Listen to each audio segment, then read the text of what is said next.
Welcome to Raccoon Tale. I hope you enjoy your time here and find peace in the stories we tell. If you liked the story, don't forget to like, comment, and subscribe to support the channel. My family was extremely poor. We only had 3 mu of dry land. My father tended to those 3 mu as if he were serving our ancestors. But no matter how well he cared for it, the grain harvested each year was never enough to fill the 10 mouths in our family.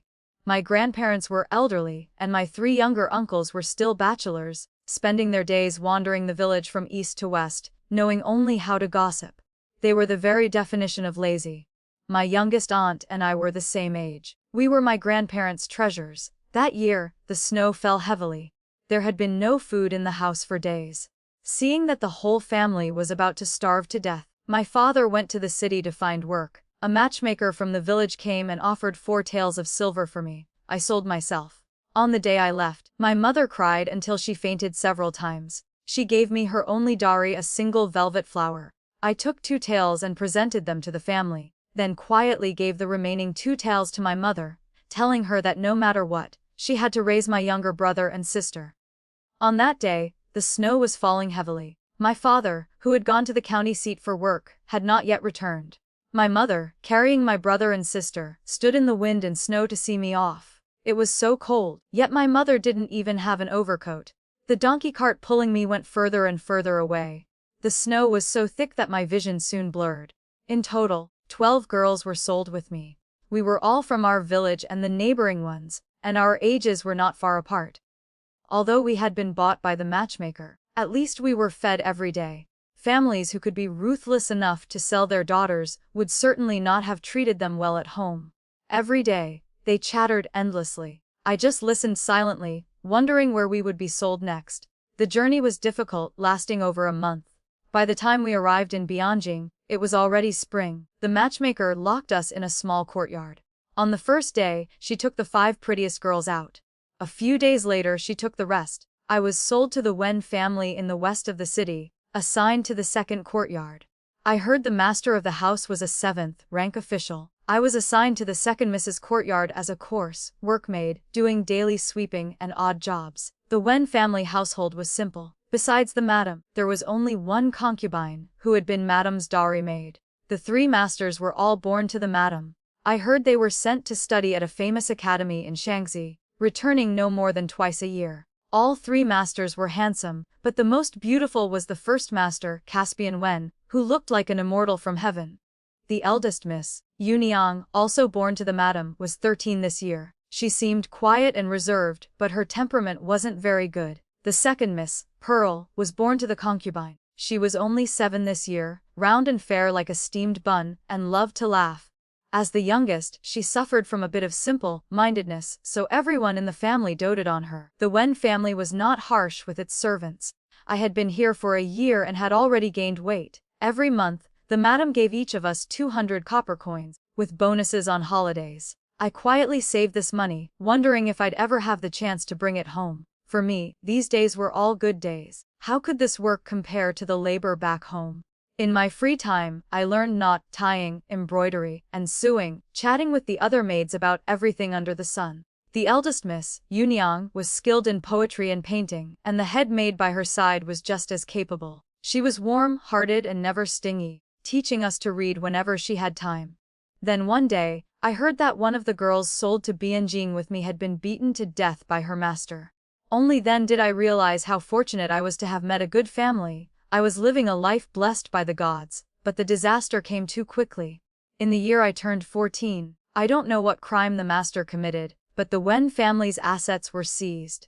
Males and females over 15 were sent to the death prison. Those younger received lighter sentences. The night before their home was confiscated, Madame Wen returned all the servitude contracts and gave each of us 10 taels of silver, giving the female servants a chance to live. When the Wen family fell, most of the servants, being recently purchased, scattered in a single night. I held the money I had saved over the years, preparing to return to my village.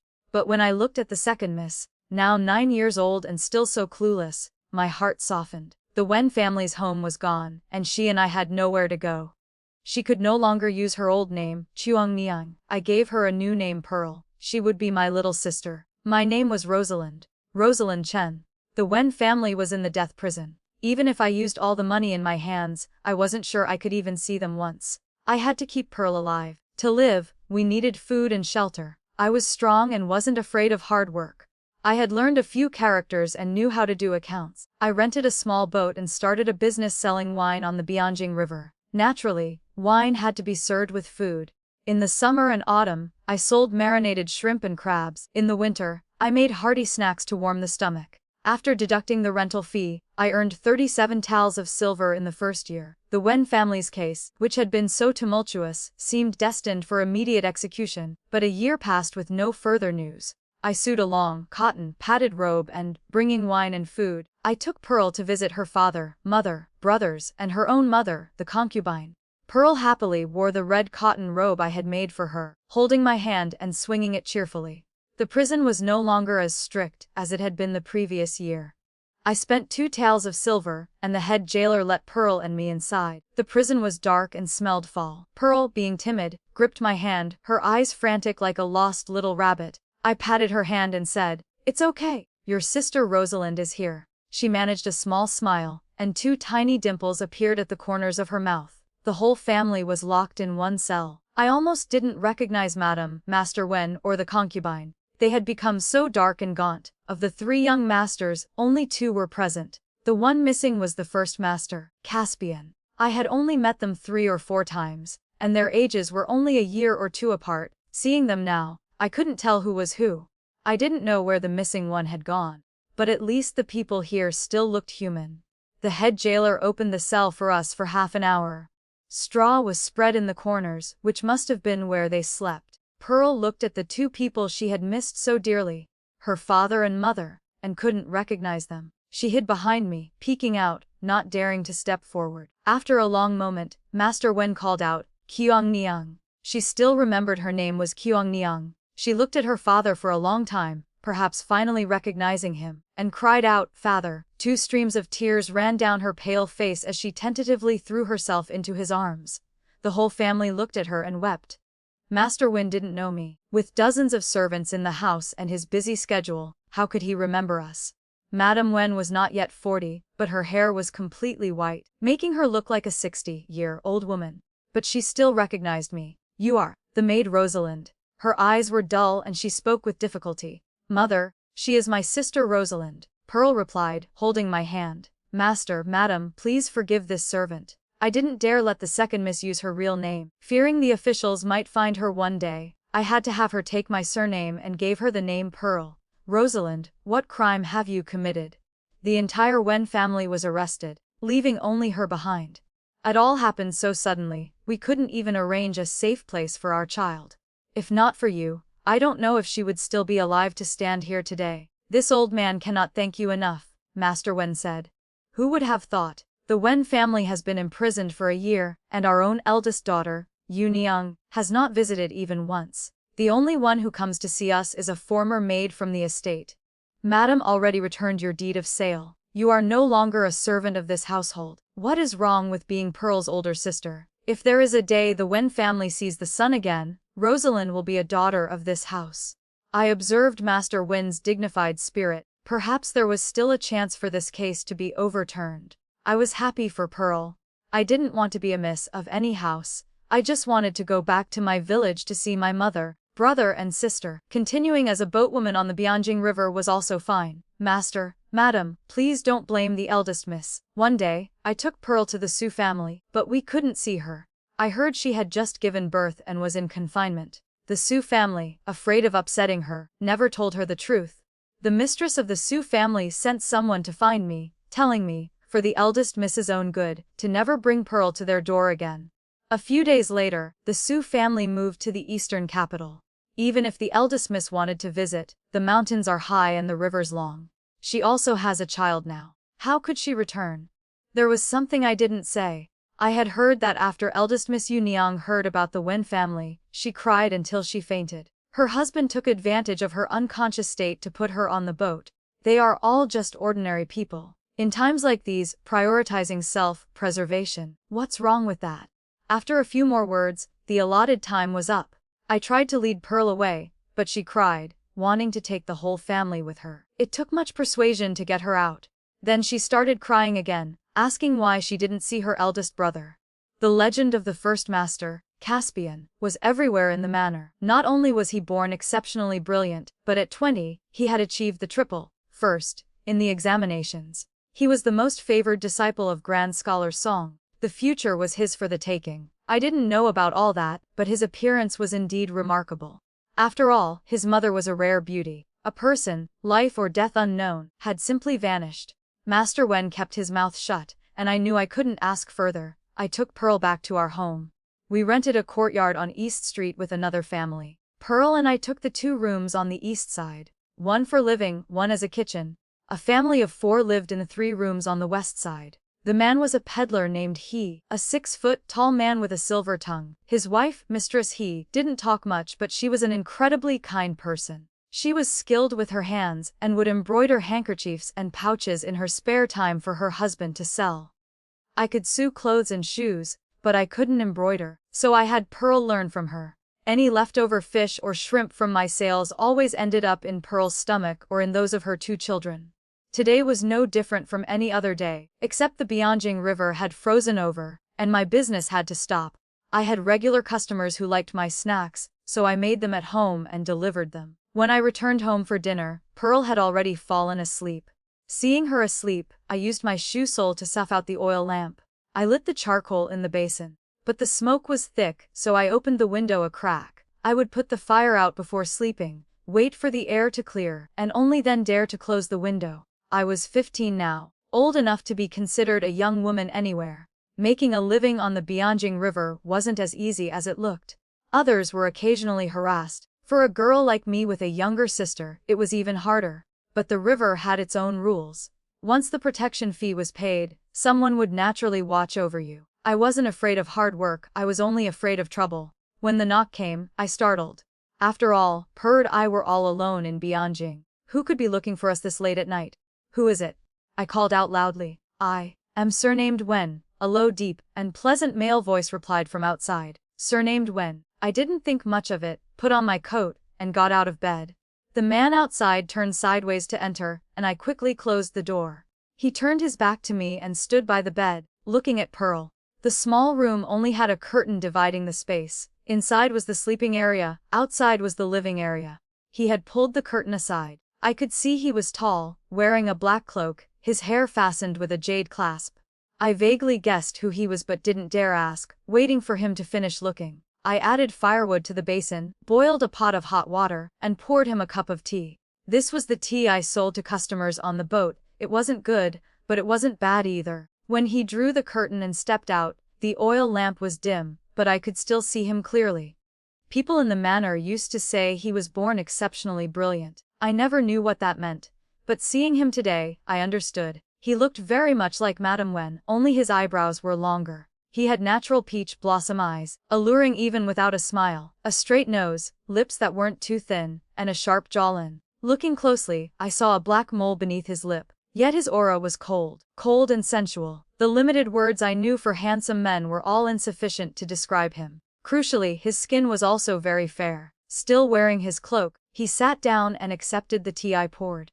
His hands were beautiful too. A truly beautiful person has no flaws. His pupils were jet black, and when he looked at people, they were profoundly deep, which was intimidating. I looked at his attire. It was not that of a destitute person. The white robe beneath his cloak was made of brocade. Every inch of it was pure gold. If he wasn't poor, then why hadn't he saved the rest of the Wen family? The court's affairs were murky. I didn't dare ask much, nor did I want to. I just stood aside, waiting for him to speak. Not rushed, not impatient. You have some courage. No wonder you were able to protect Huangniang so well. His voice was low and cold. I didn't dare look at him much, just kept my head down and said nothing. Take this. Tomorrow, find a way out of the city and deliver it to Abbot Fa Hai of Jiming Temple. This matter carries great consequences. You must be careful. If I had any other choice, I would not have come to you. I hadn't wanted to accept. But when I heard him say he had no other choice, his voice tinged with urgency and helplessness, I finally gritted my teeth and took it. The object, wrapped in cloth, felt like a thin book. It was still warm with his body heat. Master, take care of yourself. The old and young of the Wen family are still in prison, waiting for you. He stood up to leave. Finally, I couldn't help saying that, for Pearl's sake, for the Wen family's sake. He nodded, suddenly breaking into a dazzling smile, like the sun breaking through clouds. Aren't you afraid the Wen family and I are all bad people? I only know that the Wen family treated me well. That is enough. If not for the Wen family, I don't know what state I would be in today. He nodded, turned sideways and left. Jiming Temple was no ordinary temple. It only opened its gates twice a month, on the 1st and the 15th. Tomorrow was neither of those. Just getting in the door would be difficult, let alone meeting the abbot. Early the next morning, I entrusted Pearl to Mistress He and went up Jilong Mountain. Though it was called a mountain, it wasn't treacherous. I was used to physical labor, so the walk wasn't difficult. At the temple gate, the main entrance was tightly shut. I could hear the sound of chanting and wooden fish from within. I knocked several times before a young novice monk, Ming Jing, came out. He looked to be only 5 or 6 years old, at an adorable age, with fair skin. Seeing me, he raised a hand in a clumsy but formal salute. Female patron, if you wish to offer incense, please return on the 15th. He was so cute I couldn't help but want to rub his head, but I was afraid it was taboo. I took 2 pine nut candies from my pouch and offered them to him. I usually use these to coax Pearl. He pressed his lips together, hesitating, refusing to take them. I grabbed his hand and placed them in his palm.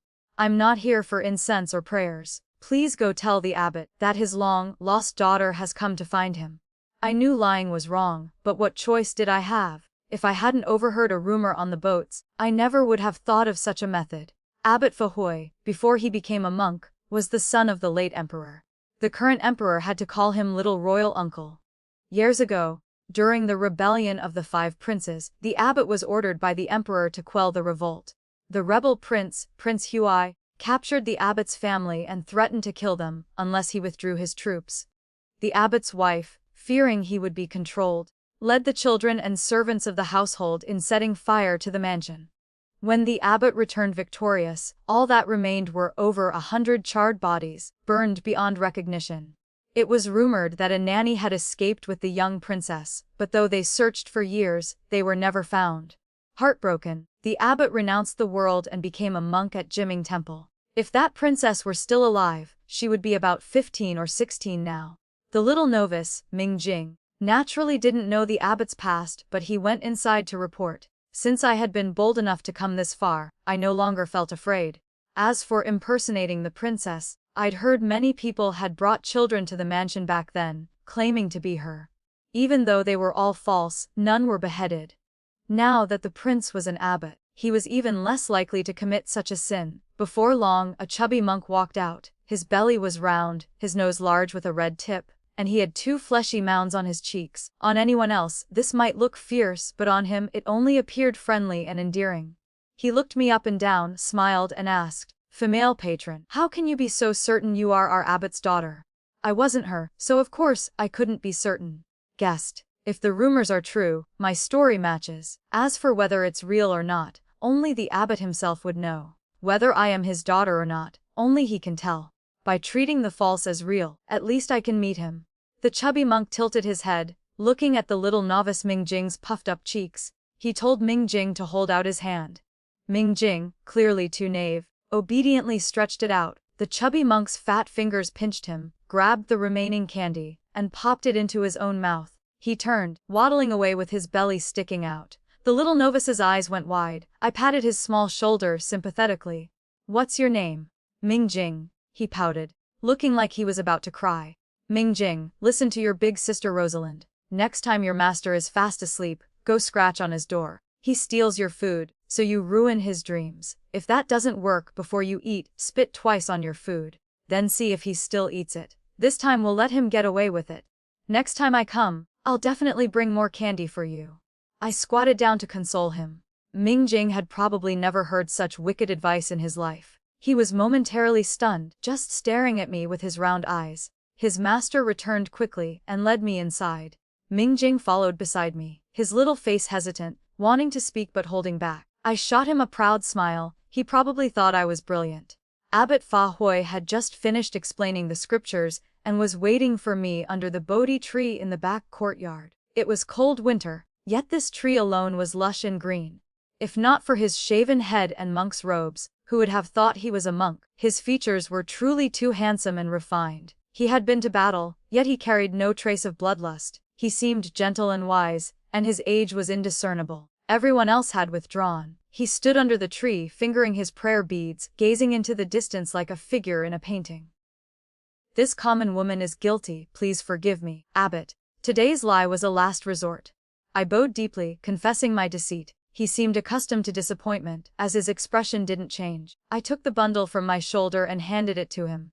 He opened it, glanced inside, and closed it again. What crime have you committed? A young lady with courage and cunning is rare indeed. Did Ruchu say anything else? His voice was clear and pleasant, measured and calm, soothing to hear. No. Ruchu was likely the courtesy name of the first master, Caspian. He has sought me out. It seems he is truly in difficulty. If anything happens to him in the future, you may come find me anytime. Female patron, what is your name and occupation? Rosalind Chen. I am a boatwoman, selling wine on the Bianjing River. A good young woman. You may go. Several months passed after that meeting. The ice on the Bianjing River melted, and my business improved. It was rumored that the eldest princess would be passing by boat on the 3rd day of the 3rd month. Pearl insisted on going to sea. My boat business had to stop for the day, so I took her. The eldest princess was the current emperor's biological sister. Their father had doted on her, marrying her into the wealthy Bianjing and even granting her Bianjing as her fiefdom. There were many rumors about the eldest princess. It was said her husband kept a mistress, so she had him castrated. Afterward, she herself kept many handsome male consorts, living a life of pleasure. Anyone who caught her eye could not escape. Because of this, in Bianjing, you rarely heard of any handsome young masters. They were all sent to distant academies as soon as they came of age. They seldom returned home unless necessary, unless they intended to offer themselves up to her. There were many rumors about the princess, and no one knew if they were true or false. But it was said that even the current emperor had to yield to her. Her power was evident. We went early, so naturally we got the best spot on the bridge. A princess's procession was, of course, a grand affair. There were 3 flower boats alone, each 3 stories high. The eldest princess adored white silk. You only needed to see which boat was most shrouded in white to know she was there. That's the one in the middle. Pearl observed intently, chattering away without a care in the world. Aside from the palace maids and eunuchs, most of the people on the boat were handsome young men, all in various states of dress. It seemed the rumors about her keeping male consorts were not baseless, but the princess herself was nowhere to be seen. Just as the flower boat drew nearer, a gust of wind blew, lifting the white silk veil. Eldest brother. That's my eldest brother. Pearl pointed at the boat. I was horrified and quickly covered her mouth. By the time I turned back to look, the billowing silk was already falling, but not before several people had gasped at the sight. Even with just a glance, he was unmistakable in a crowd. The princess was dressed in a white gauze robe, her long legs barely visible. A flower was painted on her forehead, and her kohl-lined eyes and slightly parted red lips were clearly visible. And he was right beneath her, his chest exposed. I could even see his furrowed brows and long, trembling eyelashes. The princess tried to touch his lips, but he turned his head to avoid her. In that exact moment, he opened his eyes. We looked at each other, 4 eyes meeting. The moment seemed to stretch on forever, yet it was fleetingly short. Long enough for me to see the shame and fury in his eyes. Short enough that I couldn't find the small mole by his lip. He was a distinguished Zhuangyuan, the top scholar, yet he was forced to submit himself to the eldest princess. This was probably more unbearable for him than death. The so-called integrity of a scholar, better to die in glory than live in shame. The man I saw today and the man from that night were 2 completely different people. For him to endure this humiliation, he must have something more important than his own life to accomplish. I believed him, I thought. The days turned, but I couldn't forget that look we shared. Pearl was now a young lady. She had forgotten almost all the characters she had learned. I originally wanted to take her to Gemming Temple to be taught by the abbot, but I was afraid someone hiding in the shadows might discover her. If the first master, Caspian, was truly exposed, I feared death would be his only path. The eldest princess had opened an academy specifically for teaching young women. I enrolled Pearl along with Mistress He's young daughter. Although Pearl was simple-minded, her memory was excellent. Whatever she learned that day, she could recite and write down perfectly upon returning home. I learned along with her. Gradually, I could read simple books. It was only then I realized that it's true one must read to understand etiquette. There were many things in books I had never considered, nor could I have. Within books, one finds houses of gold, within books, one finds faces like Jade. That too was real. On a hot afternoon in the 5th month, I took Pearl to the prison, bringing homemade zongzi, food, and wine. Pearl and I had bought fan paper, painted on it, and made fans. We also brought mugwort and colorful threads. They seemed to be doing slightly better than our last visit. Madame Wen's voice was no longer strained when she spoke. I heard the two young masters were using the dirt floor as paper and tree branches as brushes, studying diligently every day. Even the concubine wasn't crying anymore. It seemed there was still hope for the Wen family. I used the mugwort to smoke out the jail cell and hung the remaining bundle on the door. Pearl tied the colored threads for them, and then we laid out the food. On the way here, I had repeatedly warned Pearl not to speak about seeing her eldest brother that day. If outsiders found out, her eldest brother could be in mortal danger.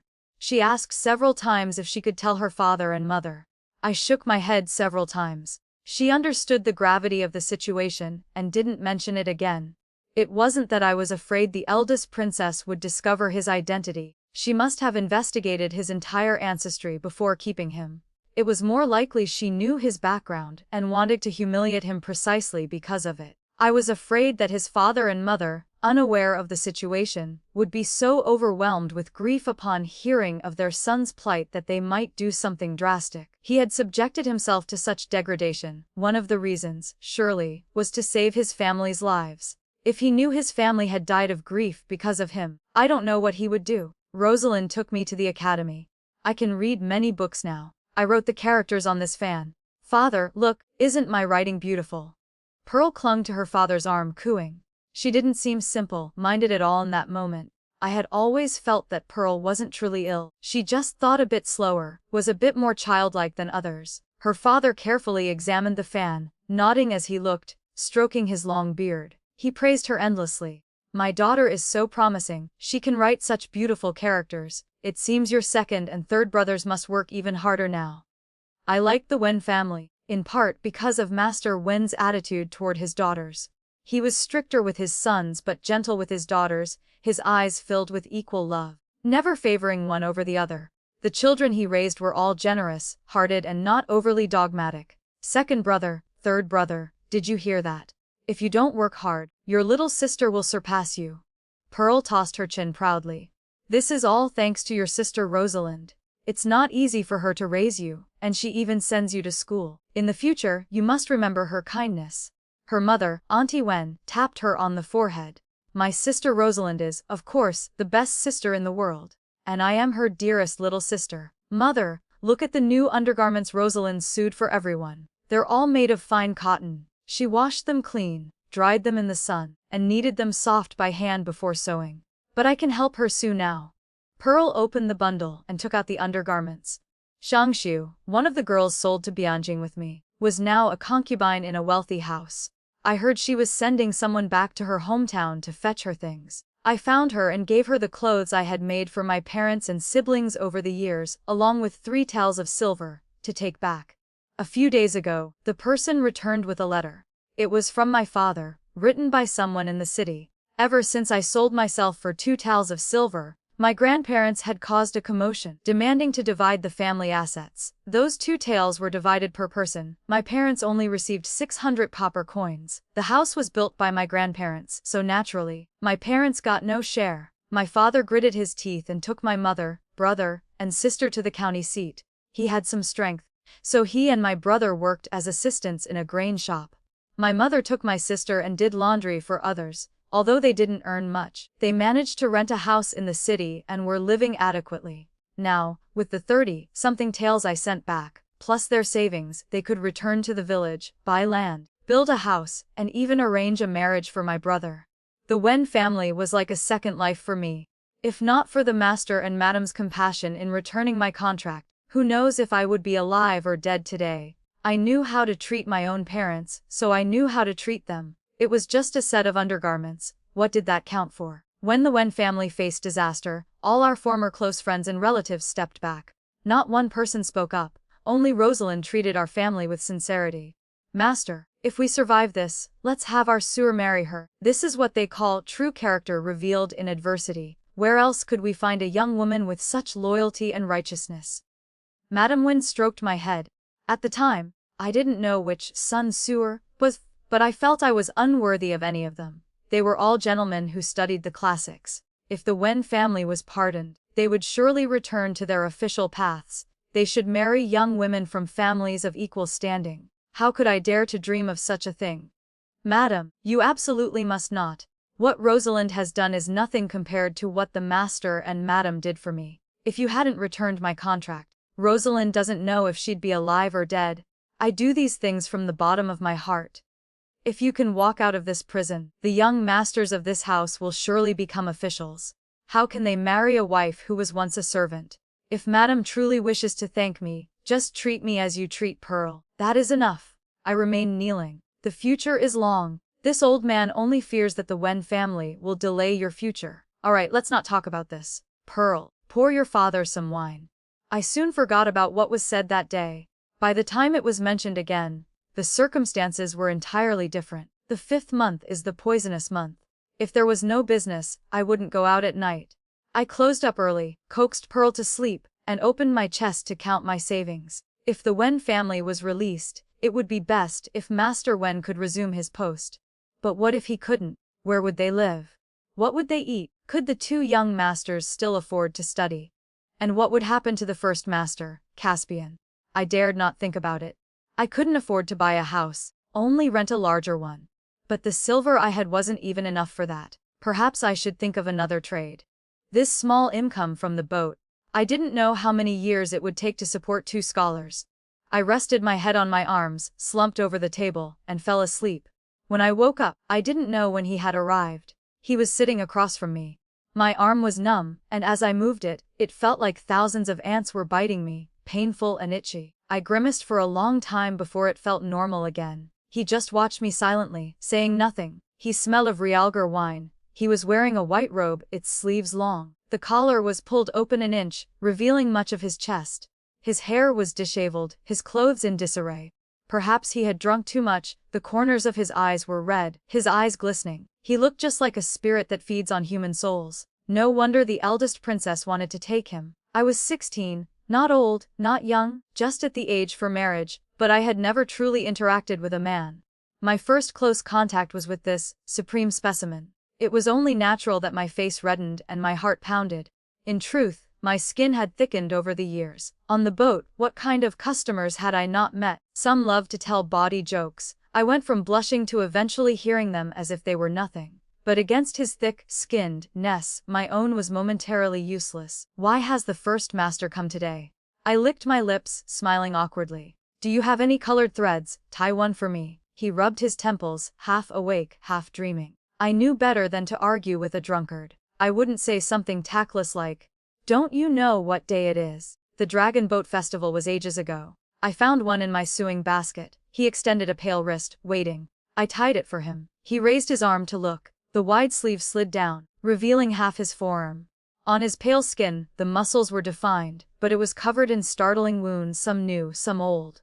The new ones were still oozing blood, the old ones had faded to faint white scars. I gasped, covering my mouth to keep from screaming. He saw my expression and just smiled faintly. What? Scared. He then reached up and pulled his collar open. The white robe was bunched up around his waist and abdomen. There wasn't an unblemished spot on his body. I stared wide-eyed at the various wounds on his pale skin, a sharp pain lancing through me. Back then, I was still young and didn't know what I was horrified or pained by. Do you know what I do every day? Do you know what a male consort is? Every day, I drink medicine and knee for that woman, begging for her favor, letting her do whatever she wants, feeling no pain. Ha! So what if I'm the Zhuangyuan? So what if I'm a talent? I lost my integrity long ago. I'm just a corpse that even I despise. If not for... He must have been truly drunk, still bothered that Pearl and I had seen him that day. Anyone else would be fine, but Pearl was his sister. He was the brilliant eldest brother in her heart. Yet she had seen him at his most wretched. How could he face her? I searched for wound medicine and brought a basin of warm water. The injuries on his body included bites, scratches, and whip marks. Some I couldn't even identify. I was terrified. My hands didn't dare use force, afraid of hurting him. I could only bite my lip and dab the medicine on, carefully, meticulously. He wasn't as frail as he looked, muscles were well defined and firm. Oh! He seemed to be in pain, his muscles tensing. Gradually, I calmed down. I told him about the prison visit earlier that day. First, Master, you must have something important you must do. You have protected your family's lives. As for everything else, I will take care of it. I will look after them properly. The simplest thing in this world is death.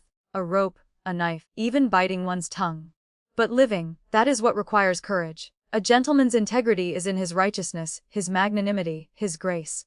But in times of hardship, when the biting cold chills the bones, the choices one makes under pressure, that is also integrity.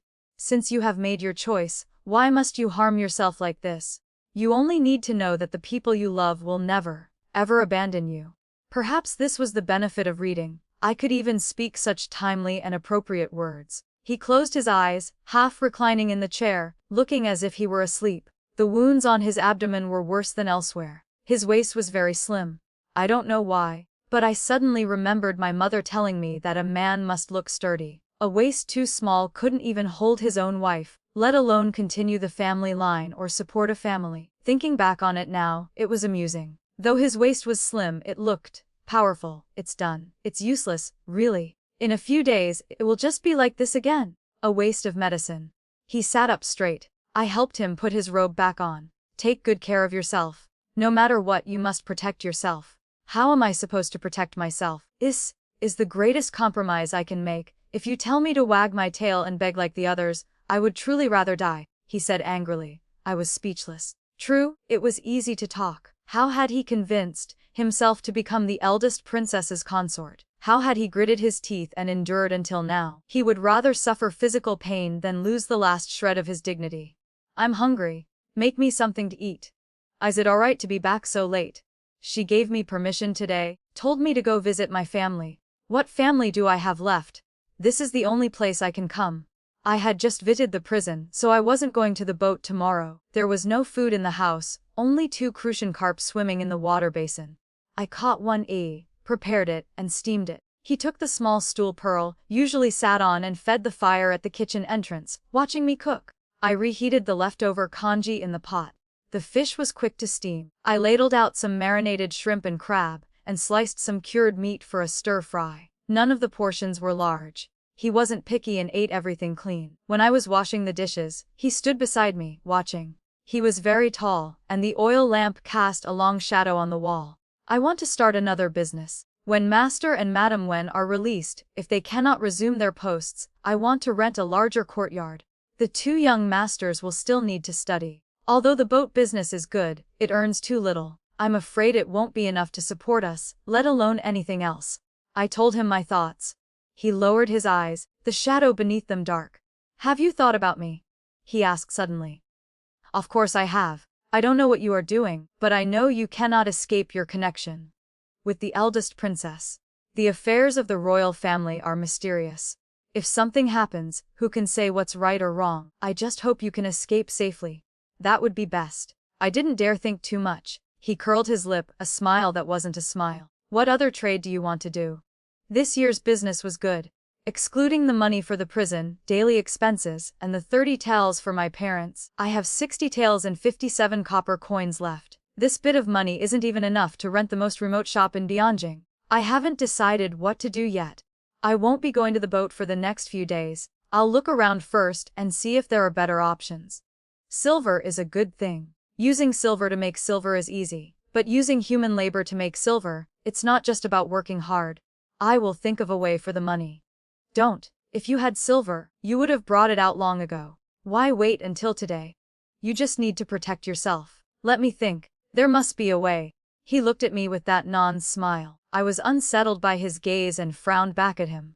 He reached out a pale finger and poked my forehead, nearly knocking me over. I clutched my forehead, blushing, and glared at him. He actually laughed, rosy lips, white teeth. It was devastatingly beautiful. I found Xiang Shu and asked to borrow 100 taels of silver. It was her entire savings. I told her I would pay her back 130 taels in half a year. When I was selling fish, I met an uncle who ran a boat. His wife was also a boatwoman, like me. Their boat specialized in traveling to the East Sea, Donghai, to purchase pearls, which they then transported to the capital to sell. I heard it was a trade where one investment yielded 10 times the profit. I begged the uncle, gave him 2 taels of silver, and treated him to a meal. I entrusted Pearl to Mistress He. Carrying over 100 taels of silver, I disguised myself as a young wife visiting relatives and followed their boat to the East Sea. There were many other passengers on the boat who had paid for passage, men and women, old and young. I blended in and wasn't too conspicuous. This trip took 2 months. By the time I returned, it was the beginning of the 8th month. The hottest days had passed. The sea breeze had tanned me dark, and Pearl had grown much taller. After all was said and done, and after repaying Shangshu, I had over 600 taels of silver left. Going to sea relied on luck. If the heavens didn't allow it, the boat could capsize, and my life would be forfeit. This wasn't a long-term plan. I rented a shop and 3 rooms in the back courtyard on East Street. Pearl and I had a place of our own. This street had many tea houses, breakfast stalls, and late-night snack shops. It was the perfect place for me to sell huntons. The shop I rented had been a restaurant. I just needed to scrub the grease off the tables and stove. Pearl had school every day and could only help after she finished. Every 7 or 8 days, I would clean and whitewash the walls. I replaced the cloth curtain at the door with a bamboo one and placed a few pots of blooming chrysanthemums on the windowsill. There were only 4 tables. If I could fill them for all 3 meals, I could earn 3 taels of silver a day. A few days before opening, I was worrying about the shop sign when the first master, Caspian, arrived late at night. It had been about 3 months since we last met. He looked the same, yet not the same. I rarely saw him, so I couldn't quite say what was different. He was just wearing a black robe, the belt inlaid with jade, which made his waist look impossibly small. A woman like you is truly bold. Sneaking off on a boat to the sea. The weather on the sea is treacherous, yet you dared to go. If that boat had capsized, your little life would be gone. Didn't I say I would think of a way for the money? He frowned, seemingly furious. I knew my place. Seeing him angry, I bowed my head and didn't provoke him further. What? Nothing to say now. Look at yourself. You were already ugly, but at least your skin was fair. Now look, you're as black as charcoal. Who would dare marry you now? Why was this suddenly a personal attack? That's no concern of yours, master. My father already arranged a marriage for me. After the Wen family is safe, I will return to my village and marry him. I replied stiffly. My family was so poor we couldn't even open the pot. Who could I possibly be engaged to? If there really was someone, my grandparents would have married me off as a child bride long ago. I clearly saw his eyebrows twitch, his dark eyes staring at me. I didn't flinch. This was a matter of dignity.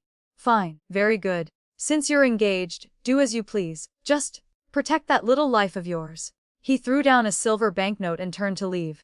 I anxiously grabbed his sleeve. You're not eating. I'll make you a bowl of seafood huntons. I guarantee they're fresh. I coaxed him with a teasing smile. He stood there for a long time before reluctantly turning back to sit down. How could he possibly tolerate this temper in the princess's residence? I remembered the wounds covering his body. Why did I have to provoke him? He was already suffering enough. When he came here, he should be able to come and go happily. Don't be angry. Look, the shop is about to open. I won't run around recklessly anymore. It's just, the shop still doesn't have a sign. Since this is our venture, shouldn't you put in some effort? I brought out a brush, ink and paper. Have you thought of a name? He picked up the brush and turned to ask me. Seafood huntons. The customers who come here are all common folk. This way, they'll know at a glance. Everyone will know my huntons are fresh. He smiled, rolled up his sleeves, and held the brush. His stroke was fluid. I would see him in many different lights later, but only tonight. As he rolled up his sleeves and held the brush, his back straight, casting a quiet silhouette in the dim lamplight. This version of him was the most beautiful. A strong, elegant script. This was his true self. He seemed to possess boundless, vigorous life, both confident and perfect. I just stared, mesmerized. Is it all right? He turned his head and asked. His eyes seemed to capture a falling star. It's beautiful.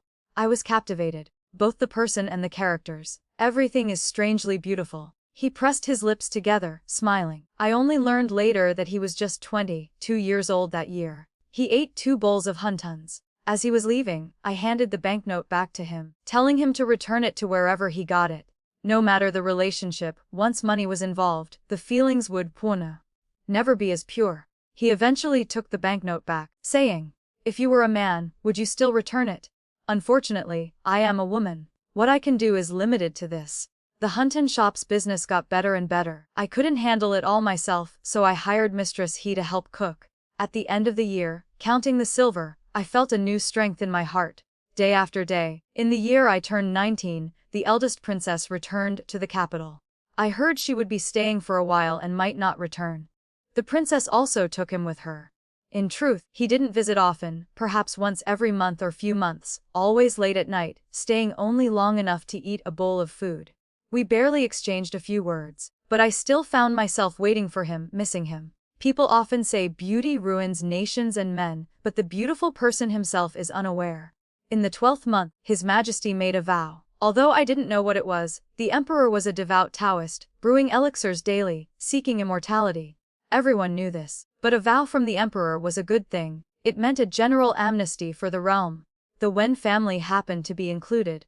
Only the concubine. She caught a severe cold this year and didn't pull through. Just like that, she was gone. I rented another courtyard, 6 rooms in total, and had it all arranged long ago. Except for his absence, this year was actually very good.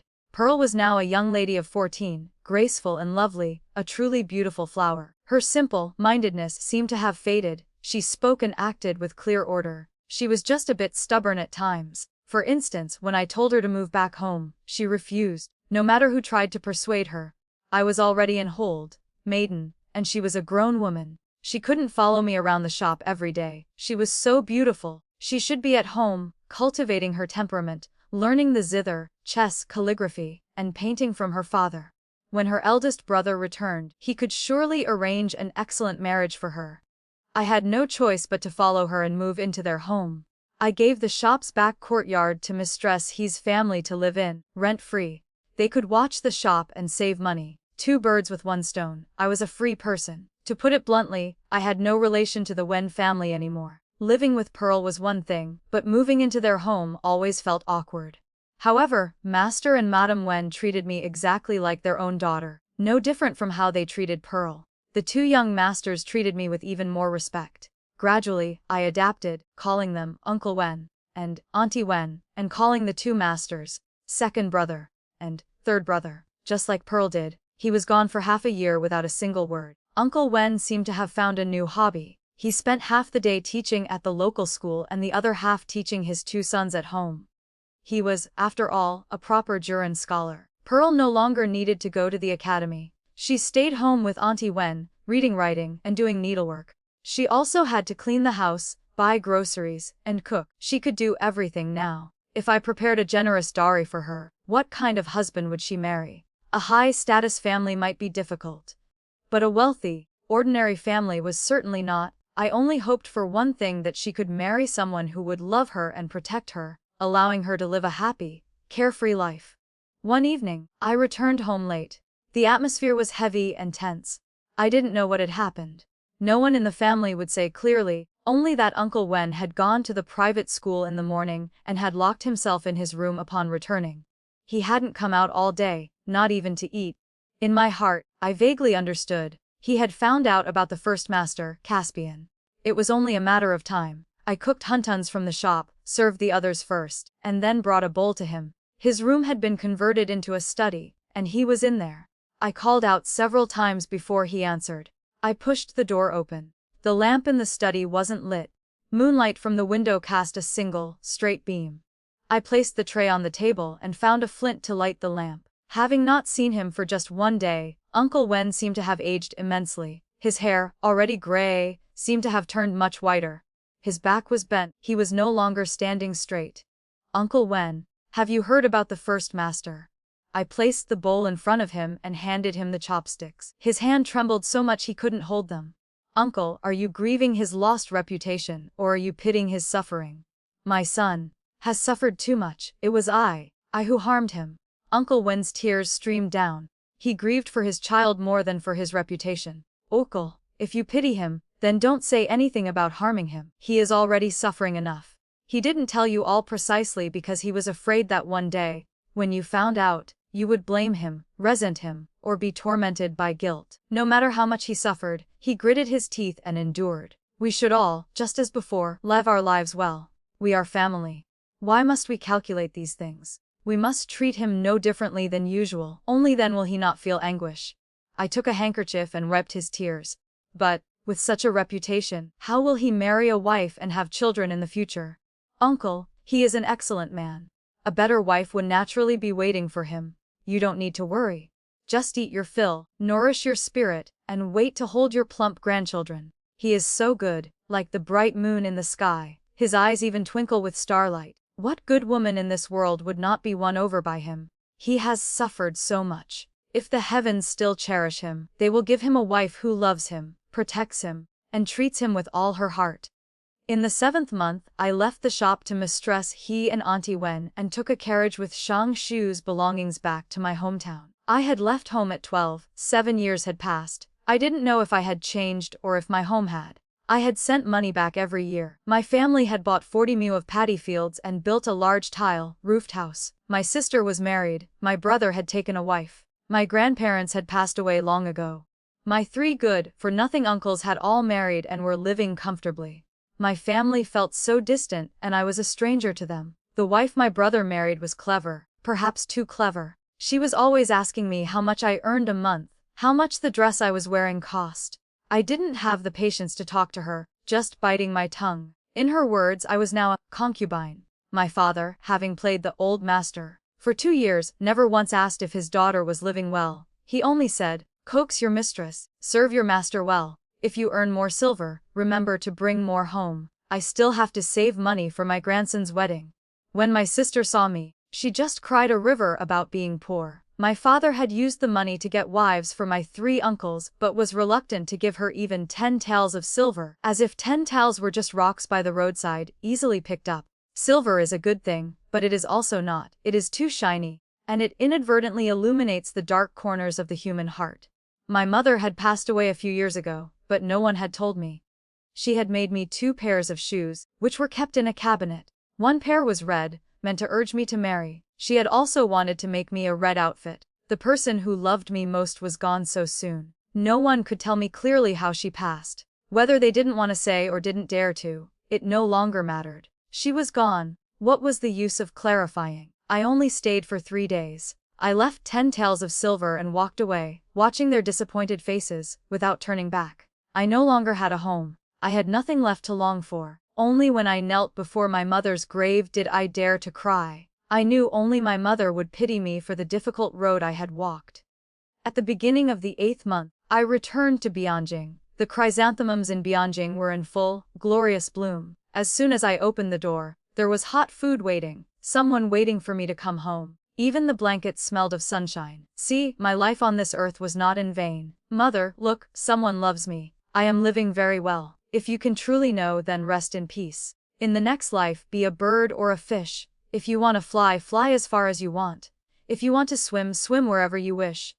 If you still want to be human, if I can marry a good man, then please, come and be my child. I will surely give you everything you ever wanted. I will cherish you, love you, and make you the happiest child in the world. Autumn passed, and winter came. There was a heavy snow in Henan. It was said countless livestock and people froze to death. His Majesty didn't think of disaster relief but instead built a Taoist temple. But every event has its turning point. On New Year's Eve, the eldest princess revolted, claiming His Majesty was an inept ruler unfit to be emperor. She wanted to follow the example of Empress Wu and become a ruling empress. She beheaded her own brother. The next day, she died in her own sleeping palace. The court officials, led by Grand Scholar Song, all supported the crown prince's ascension. Within a few days, the emperor of the Daking dynasty had changed. The common people didn't care who was emperor, as long as they could live well, they would acknowledge even a 3-year-old puppet on the throne. The crown prince was truly different from his unjustly killed father. Within a few days, he had properly arranged for disaster relief. Everyone in the court praised His Majesty's wisdom. The refugees outside the capital vanished in a single day. It was said that those who wanted to go home were given passage, and those who didn't were settled on the spot, given land, and even helped to build houses. I didn't understand the rest, but looking at this decisiveness, the new emperor was clearly no simple man. The spring wind in April was gentle, neither cold nor hot. I was delivering fish and shrimp at the back door when Pearl ran over, huffing and puffing. When I asked what was wrong, she just burst into tears, stammering incoherently. I thought something had happened at home and pulled her running back. But when we reached the house, there was just a crowd gathered at the door, watching the excitement. A carriage was parked at the entrance. Several tall horses were tied to the old pear tree. It took great effort to squeeze in. Inside, I saw the whole family standing in the courtyard. The house was small, no room could hold these dozen or so people. They had to bring chairs out to sit in the yard. The man seated in the center was pale and beardless, his hair graying. He wore a simple gray cloth robe. He looked much older than Uncle Wen. I knew he must be a palace eunuch. Since he was in plain clothes, he obviously didn't want to draw attention. I pulled Pearl over to Bo. "Your Grace, we greet you. Our home is small, we have troubled you." His expression was incredibly kind, not at all the sharp, harsh look depicted in books. He personally helped me up. I was puzzled, but I turned and helped him sit back down. "You are the girl, Rosalind." He actually knew my name. But at my age, calling me a girl was hardly appropriate. "Yes, I am Rosalind Chen. I hear your seafood huntons are delicious. I wonder if this old man might have a taste today." He even knew about the huntons. I guessed he must know the first master Caspian. "The seafood was just delivered this morning. It's still at the shop. Second brother, please go and get it. While you're there, ask Mistress He to cut 3 caddies of ribs. Third brother and Pearl, you will clean up the main hall for our guests. It's not right to sit in the courtyard." After all, they were people of status. It wasn't proper to have them eat in the yard, was it? The main hall was a bit more spacious. Normally, Uncle and Auntie Wen used the outer part as a living room, separated by a screen, with the bed on the inside. We could move the screen from my and Pearl's room, tidy up, and it would be presentable enough for a meal. The 10-some guards were quartered in second brother's and third brother's rooms. Pearl followed behind me, wiping her tears. Only after she had cried her fill did I ask her. "What was wrong?" She said, "His Grace just said that in a few days we are to move to the capital. Eldest brother is arranging the rooms. Rosalind, are you coming?" I knew this day would come sooner or later. I stroked her soft hair. "How old is your sister Rosalind now?" "The only reason I haven't married all these years is to look after you. Now that your eldest brother wants to bring everyone to live with him, you should go happily. Your sister Rosalind has to marry Gudan from the village entrance. After I'm married, if you want to come back and stay with me, you can just come back. How far is the capital from Bianjing?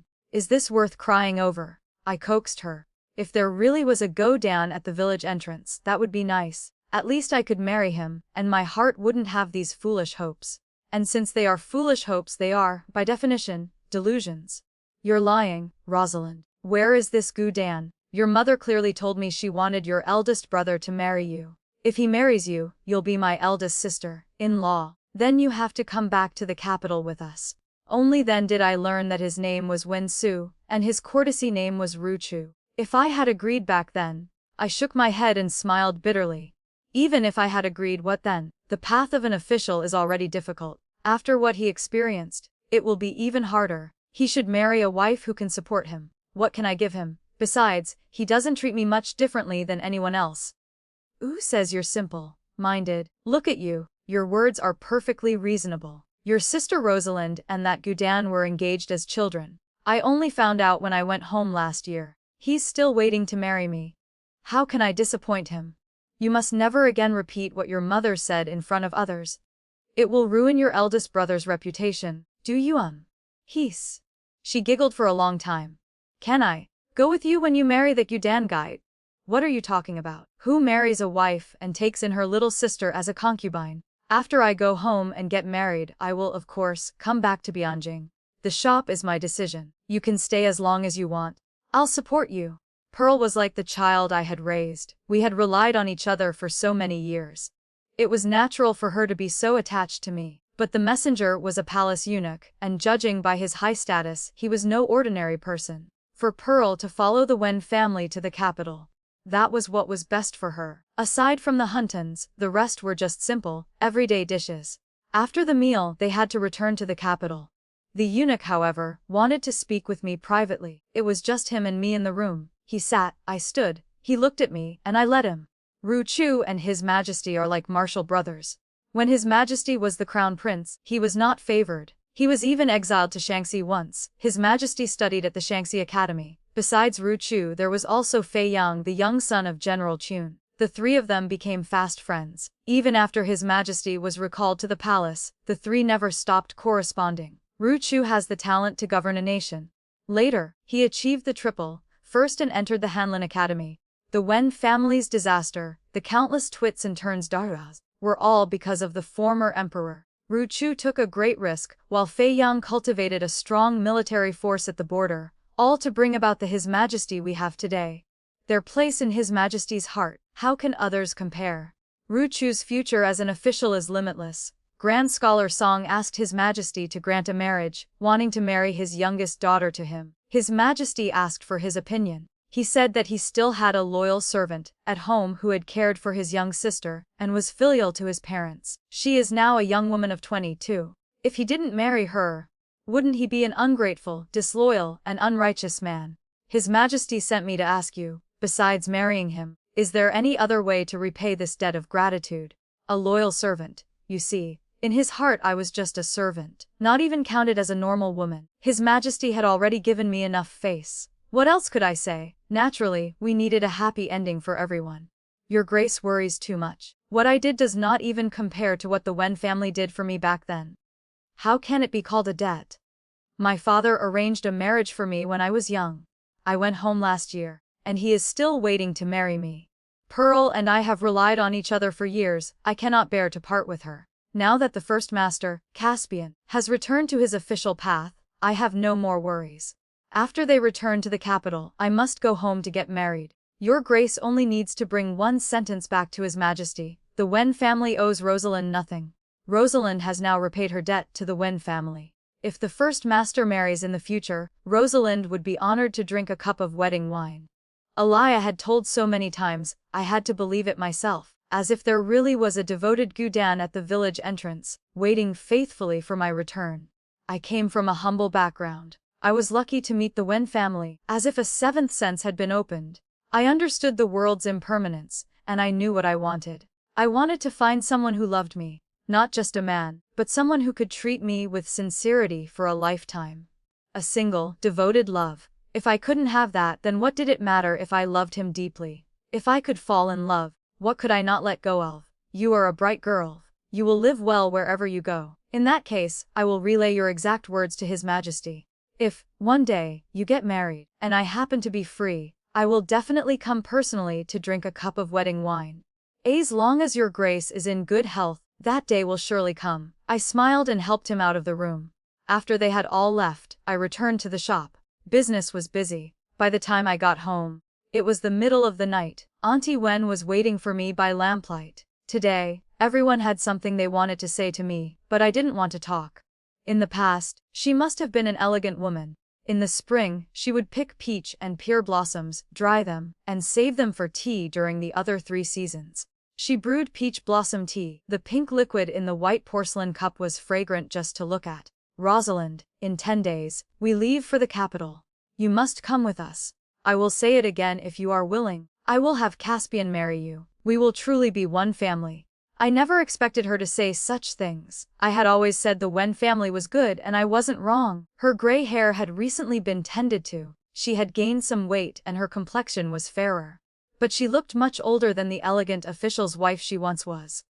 Auntie Wen, these past few years, he has been like Huanglian soaking in bitter water. He has finally earned his freedom. Let him do what he wants. Why must you force him?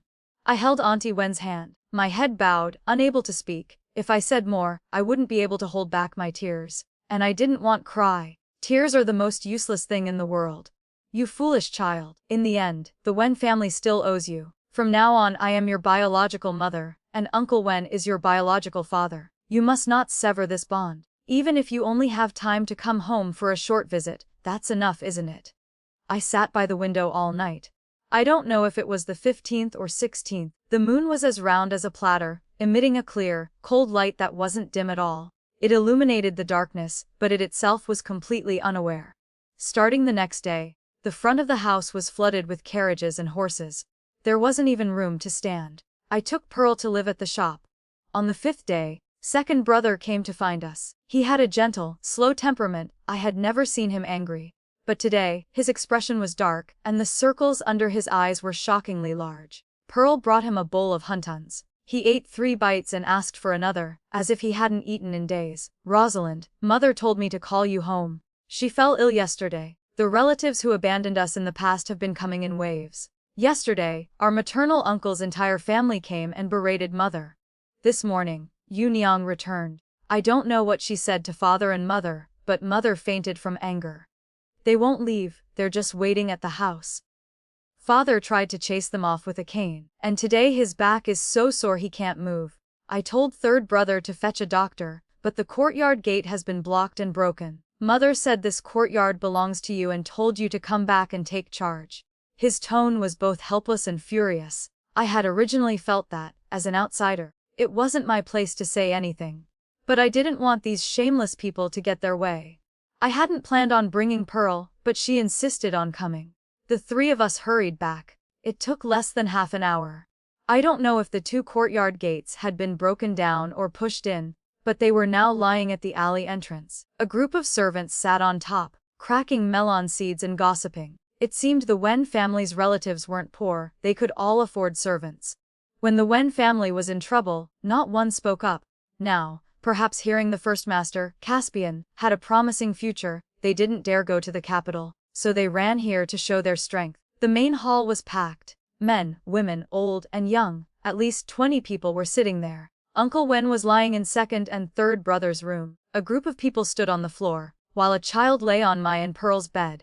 The eldest miss of the Wen family, Yunyang, was changing the child's diaper on our bed. Who are you? What are you doing in my house? Who let you into my and Rosalind's room? Pearl couldn't hold back. She rushed in and pulled Yunyang up, looking fierce.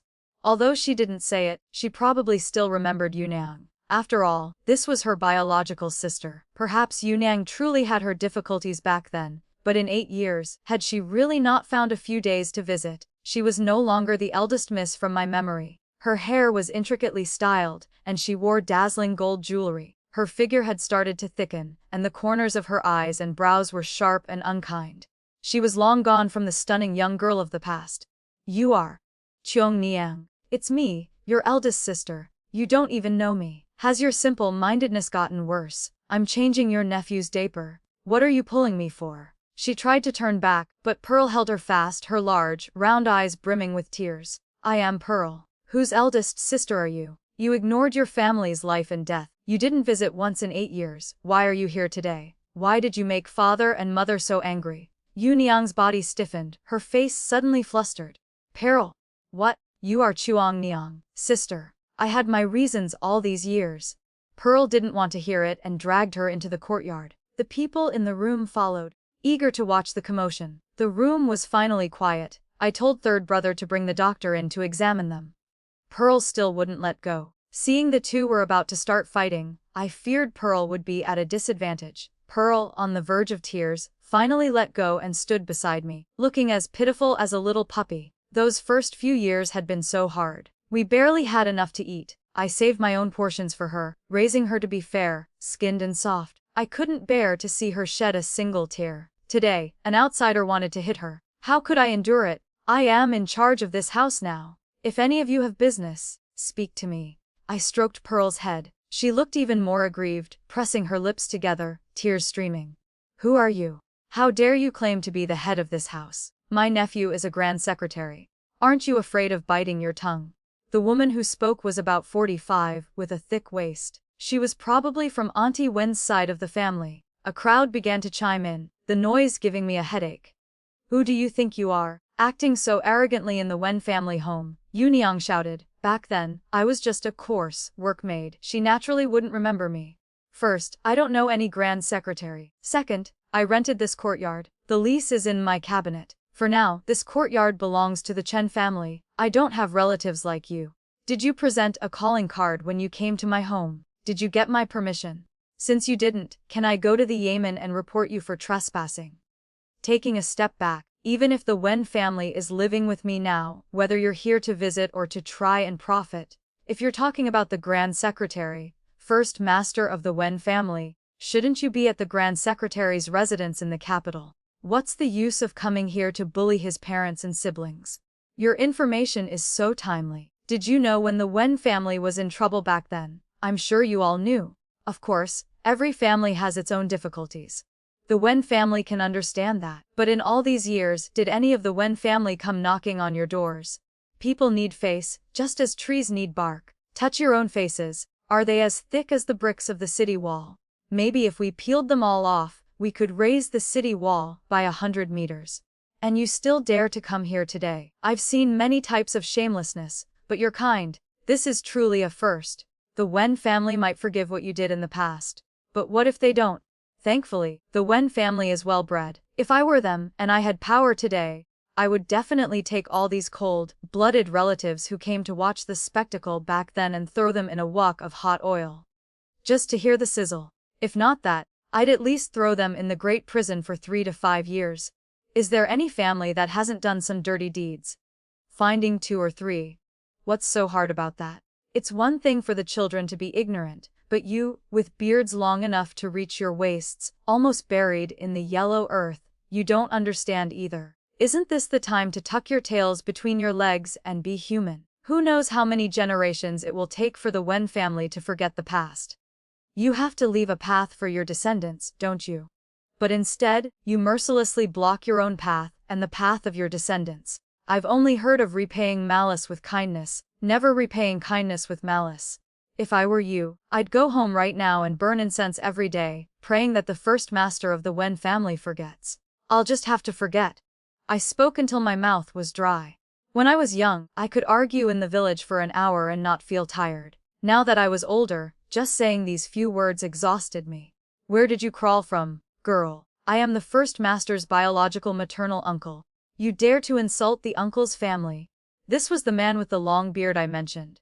It's precisely because you are his biological uncle that it's so hateful. The people about to be beheaded back then, wasn't that your own sister and brother-in-law? Weren't those your nephews? How could you be so heartless? You couldn't even visit the prison once. Back then you disregarded your own flesh and blood to protect yourself. Now, you have even less right to stand here and play the uncle. The first master is not the same man he was. If you still want to use family ties to threaten him, I'm afraid it won't work. He managed to get where he is today all by himself. Do you really think you can provoke him? Go home and drink some medicine to wake up. In an instant, 7 or 8/10 of the people in the courtyard had left. The few who remained had come with Yu Niang. She was Wen Su's biological sister. This was their family's business. I didn't want to say any more. In short, a person like her, who was both shameless and felt herself to be invincible, was probably unbeatable. Just then, the doctor came out. I asked about Uncle Wen's injury. It was just a pulled muscle, 2 layers of ointment and 2 days of rest would be fine. Auntie Wen, however, was suffering from anger rising to her heart. She needed to take medicine to regulate it. Third brother went to get the prescription. The house was a complete mess. By the time Peril, second brother, and I finished cleaning, it was already dark. Yu Niang dismissed the people who came with her, and, holding her nursing son, firmly occupied my and Pearl's bed. We were having congee for dinner, now we had to buy steamed buns. She ate without any reservations. I had planned to go back to the shop, but I was afraid she would anger the 2 elders again. I prepared to squeeze onto the bed with Auntie Wen and Pearl. We set up a wooden plank in the study for third brother, with 2 layers of padding and a thick blanket. Second brother and Uncle Wen squeezed onto one bed. But before we could even sleep, after Yu Niang settled her child, she came over and knelt there, with a thud on the floor, tears streaming as she called out, "Mother." Uncle Wen must have heard the noise. He braced his back and came over with second and third brother. I intended to leave, but second brother stopped me, telling me to sit on the bed. The whole family was there, some standing, some sitting. Only Yu Niang was kneeling. Uncle Wen told second brother to bring her a stool, wanting her to sit. Uncle Wen leaned on third brother's shoulder as he sat. Pearl and I knelt on the bed, our outer robes still on. Auntie Wen was too weak to get up, lying with her eyes closed as 2 streams of tears flowed from their corners, a pitiful sight. Pearl took out a handkerchief to wipe Auntie Wen's tears, muttering, "Mother. The others are one thing." Rosalind dismissed them, so I don't need to say more. Yu Niang, your mother gave birth to 3 sons in a row. When you were born, your mother treated you like a precious pearl, giving you the best of everything. Your 3 brothers, when they turned 12, were sent one by one to Shaanxi to study. Because they are sons, they naturally couldn't be pampered. Apart from tuition, your mother and I only gave them 5 taels of silver a year. Yet, every time they came home, did they ever fail to bring you gifts? That was all from their own savings. But you said you wanted to learn the kin. A kin worth several 100 taels. We bought it the moment you liked it. Did your mother or I ever say a word against it? We hired a master to teach you. How much did that cost a year? Every season, you had to have new clothes and new jewelry. Outsiders all said you were knowledgeable and polite, but they didn't know you were arrogant and willful. By the time your mother and I realized it, it was too late. That year, your mother and I vetted so many men before settling on the secretary of the Central Secretariat for you. He agreed to the marriage because his younger brother and your second brother were classmates, and he felt your 3 brothers had good character. Not because you were so talented. Yet, because you found his appearance ugly, you stubbornly refused him, and in the end, you chose to tie your life to that Sioux family. His father and I passed the examinations in the same year. We were both 7th rank officials, but he spends his days in brothels. He has 7 or 8 concubines in his house alone.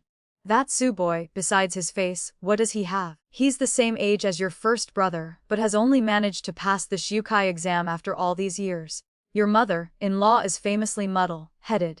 When you married him, didn't I tell you? You were already married. Your mother nearly emptied the house to fill your dowry. Even if you suffered, you had to live with your choice. When our family fell, everyone was arrested except for Chuang Niang. Your eldest brother wasn't imprisoned with us at the time. Your mother, thought he was dead. She cried until she nearly went blind. Only after we received word that he was alive did she get a little better. Your mother and I were worried sick about Chuang Niang, only 9 years old. We were afraid she had been sold off long ago. Your second and third brothers were beaten every day, subsisting on 2 meals of moldy steamed buns and watery congee. Have you ever eaten a moldy bun? Have you ever drunk watery congee? We all know you suffered in the Sioux family when we were imprisoned. No one blamed you. And you ask who she is. She is the savior of the entire Wen family. The first year, she brought Chuang Niang to visit us. She was just a young girl herself, afraid someone would capture Chuang Niang, so she changed her name to Pearl. She was as thin as a bamboo shoot, yet she raised Pearl to be fair and plump. She even sewed each of us a set of clothes, brought wine and food, and slipped money to the jailer, telling him to hire a doctor for your mother. If not for that, your mother have died of illness back then. For years, rain or shine, she never failed to provide us with food, clothing, and necessities, even remembering to bring pillowcases. Your eldest brother saved our lives, but she worried about our food and clothing, taking care of us for 6 full years. And you never even visited once. You didn't come before, and you shouldn't have come now. If you are here for the Sioux family, then today, I will answer on behalf of your first brother. Whether it's your father-in-law or your husband, the first master will recommend only one of them. See if your father-in-law wants a promotion or if your husband wants an official post. When you have decided, send a letter. After this, you and the Wen family will have no relationship. If Rosalind Chen does not become the eldest daughter-in-law of my Wen family, then she will be the only grand aunt-in-law of my Wen family. No matter when, she can be the master of this house. Leave tomorrow morning. Today, your fate with the Wen family is severed. The Wen family owes you nothing. Whether you live well or not in the future is entirely up to you. In the room, aside from the sound of breathing, you could hear a pin drop. It was deathly quiet. Yu Niang collapsed, crying her heart out. Mother, did you hear what father said? He doesn't want his own daughter. Mother, say something. Your father's words are my words. Go, I'm tired. I want to sleep. It seemed Auntie Wen was truly exhausted. Yu Niang's strength was no match for mine. I got off the bed, helped her up, and took her to her room. She wailed, shaking the heavens, ignoring the child crying on the bed. I had tolerated her time and time again today, and I truly couldn't take it anymore. I turned and slapped her across the face. Finally, it was quiet. Let me tell you something quietly. If you still want to rely on the Wen family, the favor Uncle Wen just promised, it can be taken back. Do you believe me? She seemed stunned by the slap. I leaned in and whispered in her ear. She suddenly snapped out of it, her eyes red, and tried to hit me. I caught her hand. A person like me, not only do I have a bad temper, I also like to cross people. How about I find someone to take care of your husband first? What do you think? At that time, will you stay with the Sioux family as a widow, or return to your maiden home? But by then, you won't have a maiden home anymore. Think about your mother-in-law. If she finds out you caused her son's death, will she tear you to pieces? If I were you, I'd take the benefit and go. Your eldest brother, Caspian, to get where he is today, to keep the Wen family alive. You have no idea what he sacrificed. You never once felt his pain. What right do you have to reach out and pick the fruit he grew with his own blood and flesh? I threw her hand away. She fell to the ground. The next day, Yu Niang left early. I woke up late and didn't even see her. After more than 10 days of care, the two elders gradually recovered. No one else came to the house. Caspian Wen-su sent people to escort them. A son he hadn't seen in 10 years. How could he not miss them? They had nothing to pack, they just had to get in the carriage. Pearl, have you remembered everything I said? The capital is not like here. You must listen to Auntie Wen. Wait for your sister Rosalind to go home and get married. When I come back to Bianjing, I'll come to the capital to get you. You can stay at my house for as long as you want. I'll support you. This is how I coaxed Pearl. She cried, refusing to get in the carriage. I just smiled and soothed her. I didn't know when we would meet again. Perhaps, by that day, I would have really married Godan. At last, I could let him go. The carriage carrying the Wen family departed, seeming to take all my strength with it. I lay in bed for 2 whole days. I packed my luggage, ate a meal, and left the shop to Mistress He. The time was too short, the distance too great. 2 years passed in the blink of an eye. The East Sea, Donghai, was 108,000 li from the capital. In the fishing village where I lived, some people didn't even know the current reign's name. I had finally turned myself into an old maiden. But even as an old maiden, I couldn't find my Godan. After all, the man I had met was too dazzling. The spring flowers and autumn moon were not even half as brilliant as he was. Looking at other men was like looking at a pile of rotten cabbage. How could I stomach it? I wasn't picky about others' qualifications. You could say I was an ugly pig myself, but I still wanted a delicious cabbage. After all, a pig's lifelong dream is just that simple. I brought the several hundred pearls I had harvested over the past 2 years. The best ones, of course, were meant for imperial tribute, but I suspect the very best were all with me. By the time I slowly made my way to the capital, it was deep winter and the snow was falling heavily. The pearls in my bag were long gone. My robes now held silver and a few light banknotes. I now had the capital to open a shop in the capital. Once I was settled, I asked for the Wen family's location. It happened to be the day of the winter solstice. When you mentioned Wen-su, anyone in the capital could talk for half an hour. There had never been a younger minister of revenue in any dynasty. The national treasury was now full, and even the emperor's private coffers were overflowing. Taxes had been reduced for 2 years. I really wanted to know where all that treasury silver came from. The key point was, he was still single, the most handsome man in the Daking dynasty.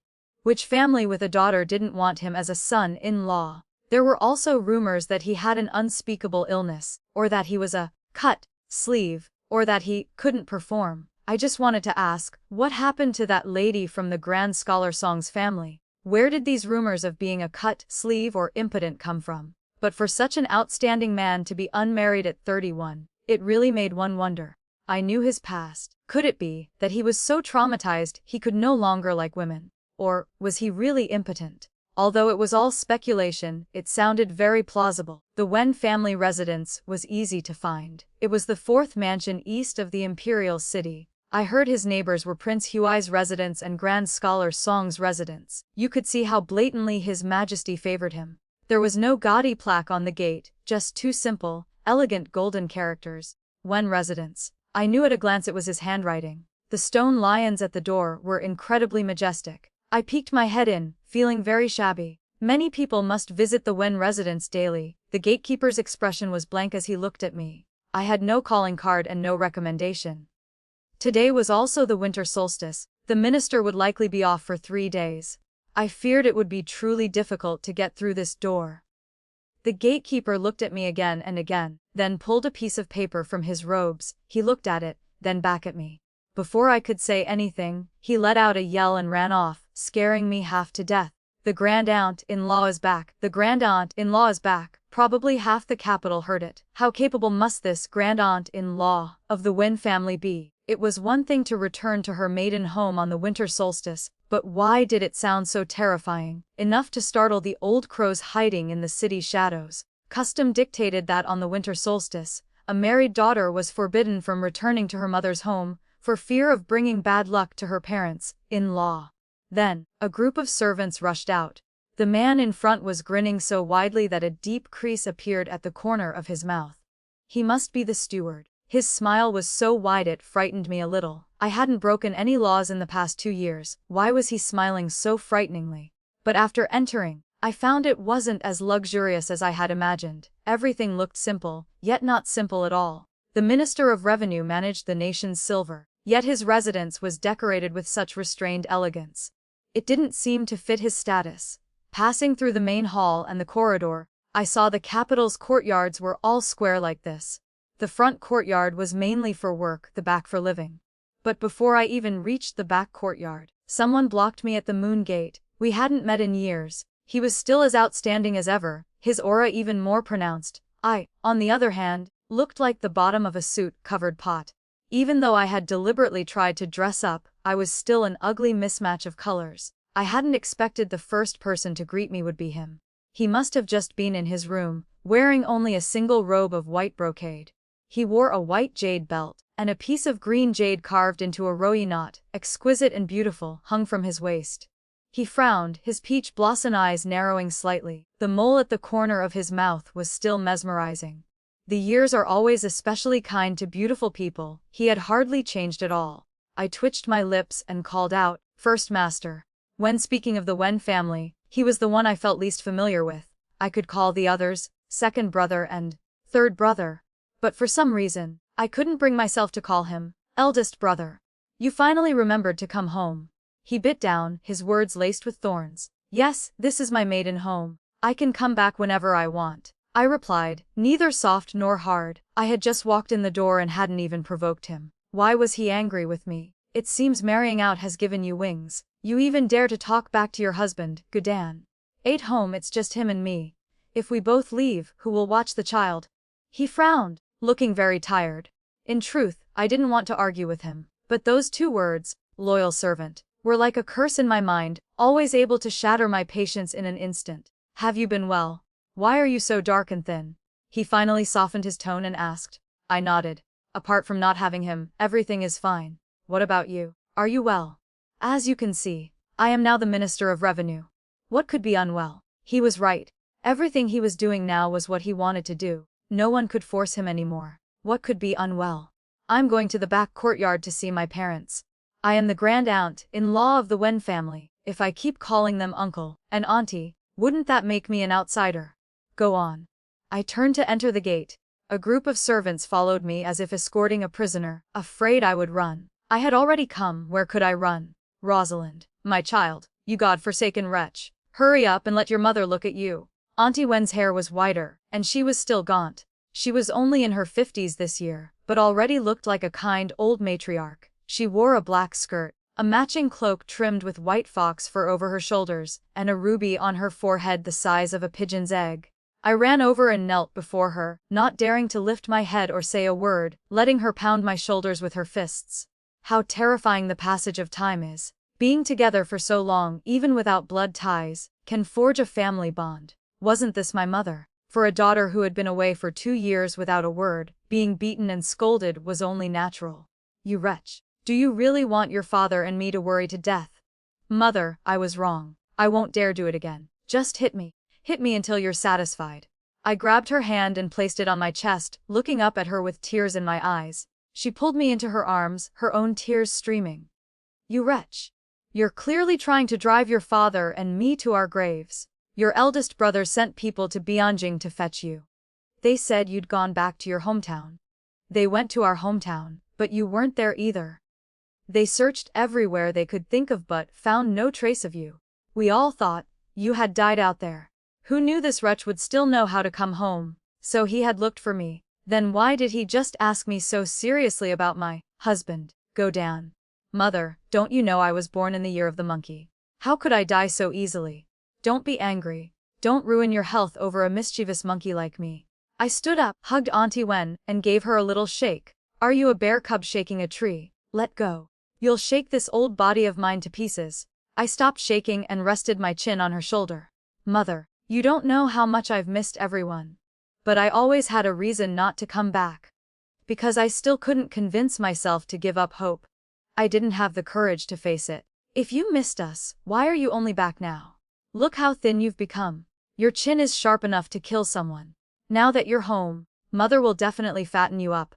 Auntie Wen patted my back. It was warm and reassuring. It's too cold out here. Let's go inside. I'm not leaving again. The days ahead are long. Mother can fatten me up however she wants.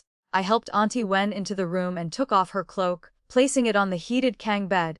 A charcoal fire was burning, and a wave of heat hit my face. A maid took my cloak. Auntie Wen pulled me onto the Kang. I saw another woman standing there. She was a little younger than me, with a long face, almond-shaped eyes, slightly dark skin, and a small, diamond-shaped mouth. She wore her hair in a married woman's bun. Judging by her attire, she was clearly a master of the house. I didn't know her identity, and didn't dare greet her casually. This is Hui Niang, second brother's wife. They married last year. I quickly bowed in greeting. Second sister-in-law. She hurriedly reached out to help me up. Grand aunt-in-law has returned to her maiden home. You are the most honored guest. There's no need for such ceremony. Please, sit. The family has been missing you. We never expected you to return today. I've already sent someone to Prince Hui's residence to fetch Pearl. If she doesn't come in with us, she'll probably be here within 30 minutes. When she sees you, I don't know what a fuss she'll make. You'd better save your energy to coax her. Second sister-in-law finished speaking and smiled.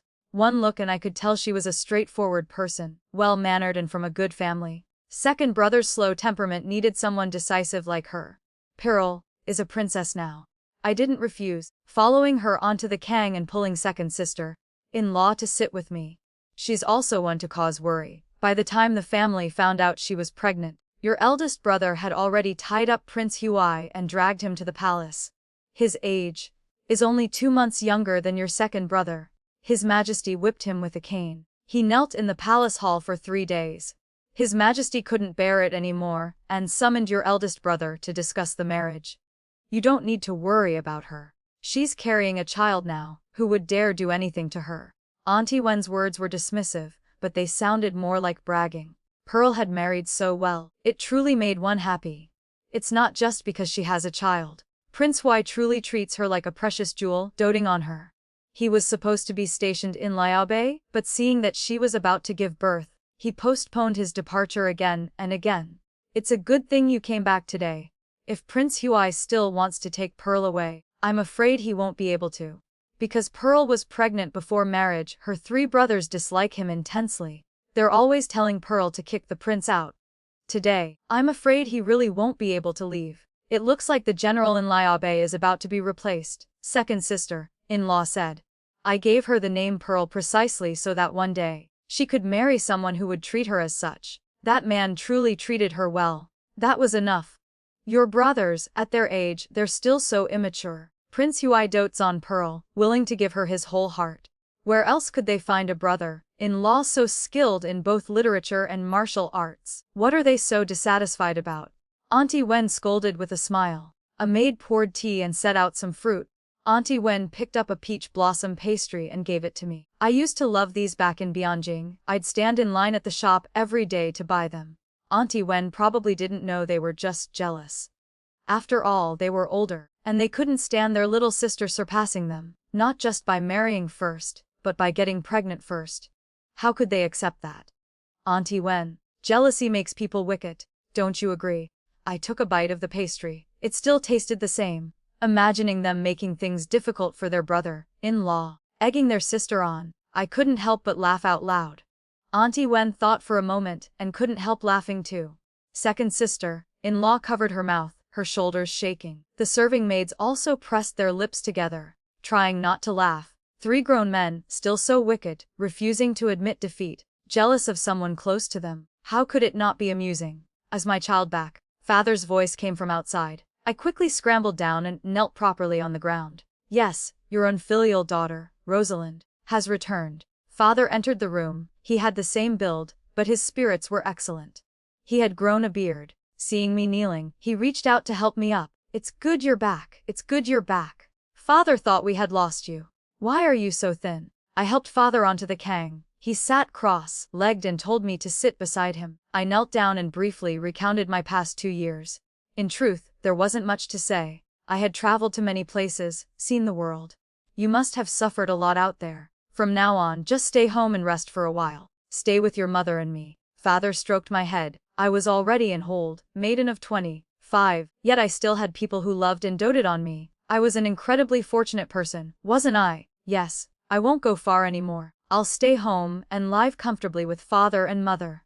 Is the peach blossom pastry good? Isn't this your favorite? You used to line up every day to buy it, eating 4 or 5 at once with peach blossom tea.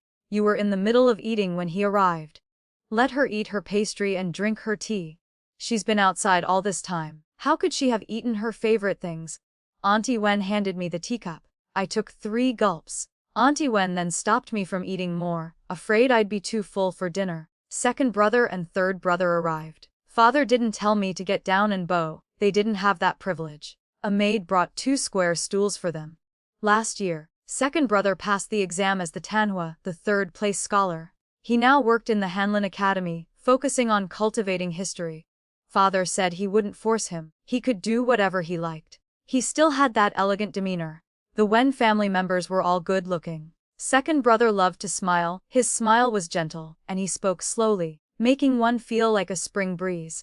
Third brother resembled father more. He was taller, stronger, and had an honest temperament. He was the only one in the Wen family who didn't like reading. He now held a post in the Ministry of Works, busy building houses for His Majesty. I admired him greatly. Are you disappointed in your third brother? He just ended up as a mason. Third brother scratched the back of his neck, smiling sheepishly. How could I be? Third brother used to say that masons can build majestic palaces, that masons can build picturesque gardens. Things others can't even imagine, my third brother can create. Look, how admirable is that?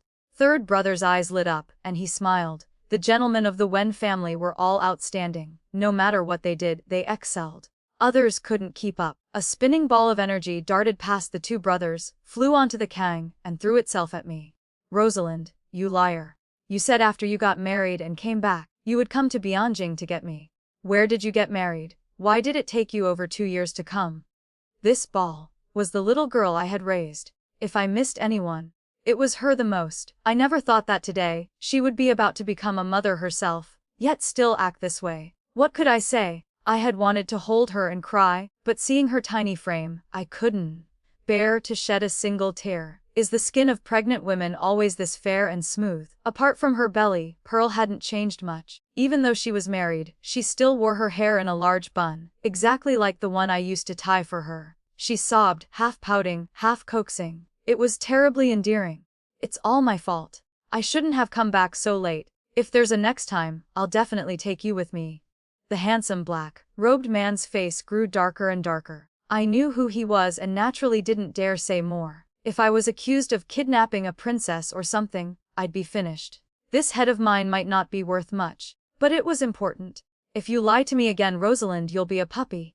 Your sister Rosalind is a pig, not a dog. Who said her simple-mindedness was cured? She's already 22. Why is she still making life-threatening oaths over every little thing? Since when did the little bun I raised become so unreasonable? It took great effort to coax Pearl. Seeing the prince, I naturally had to bow. But Pearl clung tightly to my arm, her eyes glaring at me like 2 lanterns. How could I possibly get down? We are all family. No need for sister-in-law, please remain seated. The prince spoke up, resolving my dilemma. Eldest sister-in-law. How could I accept that? He was the same age as second brother. Genwa, bring a square stool for him. Let him sit with the brothers. It seemed that in our Wen family, even a noble prince didn't have the privilege of sitting on the Kang. I saw that no one else bowed to him either, and the prince was extremely polite, greeting everyone. I rubbed Pearl's head. She had trained her husband well. The whole family sat and chatted. He, Caspian, arrived late. The prince called out to him, but he didn't even glance over. His attitude made one want to kick him. He sat down, perching on the edge of the Kang. Eldest brother, aren't you getting down? Father already said, only Pearl and Rosalind are allowed on his and mother's Kang. You should sit with them. Pearl lifted her chin, laying down the law. I bit my lip, trying not to laugh. You just made your own husband lose face, and look, he's getting his revenge less than a moment later. Caspian's skin was very thick. He stood up calmly, his peach blossom eyes sweeping over Pearl and me. I tilted my chin up to meet his gaze. Weren't you so capable? In the end, there's still something I can do that you can't. A light flashed in his eyes, and he smiled. The beauty of it was soul-stirring. I forgot. Our family is different. The grand-aunt-in-law is the most precious, he said slowly. He then asked second sister-in-law when dinner would be served. It was getting dark. How had it gotten so late already? The whole family gathered for dinner. Did the Wen family not have the, without speaking, sleep without talking, rule? Or perhaps they did, but after surviving such a brush with death, those tedious rules no longer seemed important. The dishes were abundant. I had eaten them before, but most of the people here had not. Father was happy and drank several cups. His sons and son-in-law drank with him. Mother sat in the main seat. I sat beside her, and Pearl sat beside me. Second sister-in-law sat next to Pearl. Even for a round table, this seating arrangement was unorthodox. But who told Pearl and me to be the most precious grand-aunt-in-laws in the house? The few of us gathered and talked. I recounted where I had been and what I had done. I want to see the sea too. After I give birth, will you take me, Rosalind? Pearl asked, fearless. I glanced at the prince. I don't know if it was my guilty conscience or what, but I felt his expression growing darker. I didn't dare say more and just picked up food for her. Rosalind, I want to eat the huntons you make, she said petulantly. Now, I'll make them for you. What kind of filling? Vegetarian or meat? Add green onions. Your Highness, why don't you take your princess home? Our grand-aunt-in-law has just returned, and she's already ordering her around. When you get home, if you want to eat something, make it yourself. Wen-su's Caspian's tone was severe, but I saw the prince actually looked pleased. Only Pearl, tears welling, looked at Wen-su, then turned pitifully back to me. I won't eat them anymore. Rosalind, don't let eldest brother kick me out. She looked as if she would be abused the moment she returned to the prince's residence. Don't cry. After dinner digests, I'll make you a late-night snack, all right? You're pregnant, you can't cry at every little thing. When you give birth, if the baby cries at every little thing, tell me, will you have the patience to coax it? If you get upset and cry with it, will the prince coax you or the baby? You should smile more. Then you'll have a baby who loves to smile. When you cry, he can coax you along with the prince. She tilted her head, thought for a moment, wiped her tears, and started eating happily again. When it comes to coaxing her, only her sister Rosalind is effective. Auntie Wen stroked Pearl's head. Mother, that's because what Rosalind says makes sense. When she was little, I used to coax her to sleep. She had just been separated from everyone and was always scared and crying. I told her, if you want to cry, think about how everyone usually smiles at you, and you will naturally smile. She did as I said, and she really wasn't scared anymore, and she started to love smiling. She asked me why. I told her it's because all the people she misses love her. They smile at her because they hope she is happy. Because she loves them too, she learned to smile. It had been so long, I had almost forgotten. That was before I was a boatwoman. I had some strength, so I worked as a porter at the docks. At night, the boss let me sleep in the docks warehouse. Pearl was so young then and afraid of the dark. She cried so much. I used those words to coax her. I never thought she would still remember them today. Yes, your sister Rosalind is right. You should listen to her more. Father said. It's not that I'm right. These were just excuses I made up to give myself courage when I was alone in a strange land, back when I was young. Our Pearl doesn't need to be like that anymore. The person who loves you is by your side now. He can protect you completely. He'll light a lamp for you in the dark, give you an umbrella when it rains, and put a cloak on you when it's cold. Our Pearl by his side just needs to live happily. Even if every day is just an ordinary day, with him there, those ordinary days become good days. She seemed to understand. She turned her head, glanced at the prince, and then looked back at me, her cheeks flushed, beautiful beyond compare. I stroked her head. There will always be someone who wants to walk with you through the long years. If he loves you, you just need to love him back. You don't need to think too much. After the meal, Pearl and I stood under the eaves, watching the snow. I hadn't seen snow at the East Sea. Father had drunk a lot and had fallen asleep. Mother was watching over him, afraid he'd be uncomfortable. Second sister-in-law, who had been busy all afternoon, went back to the kitchen, saying she wanted to prepare the ingredients for me to make huntons later. The rest of them joined us, watching the snow. I held out my hand to catch the flakes. Pearl copied me. The snow in her palm melted into water, and she brought it over to show the prince. She was a grown woman now, yet simple, New things still brought her joy, and she had someone to share them with. The way the prince looked at her was radiant, his joy unconcealed. From now on, you brothers should treat the prince a little better, I said quietly. It's just, he married our precious little sister, so we're annoyed. Third brother said. Second brother also married someone's precious daughter. Did he get the same treatment when he went to his father-in-law's house? Worse than this. He drank for 3 days and couldn't get out of bed. Second sister-in-law alone has 5 biological brothers. Third brother muttered. Alright, pretend I didn't say anything. When you marry a wife, you must find a family with fewer brothers.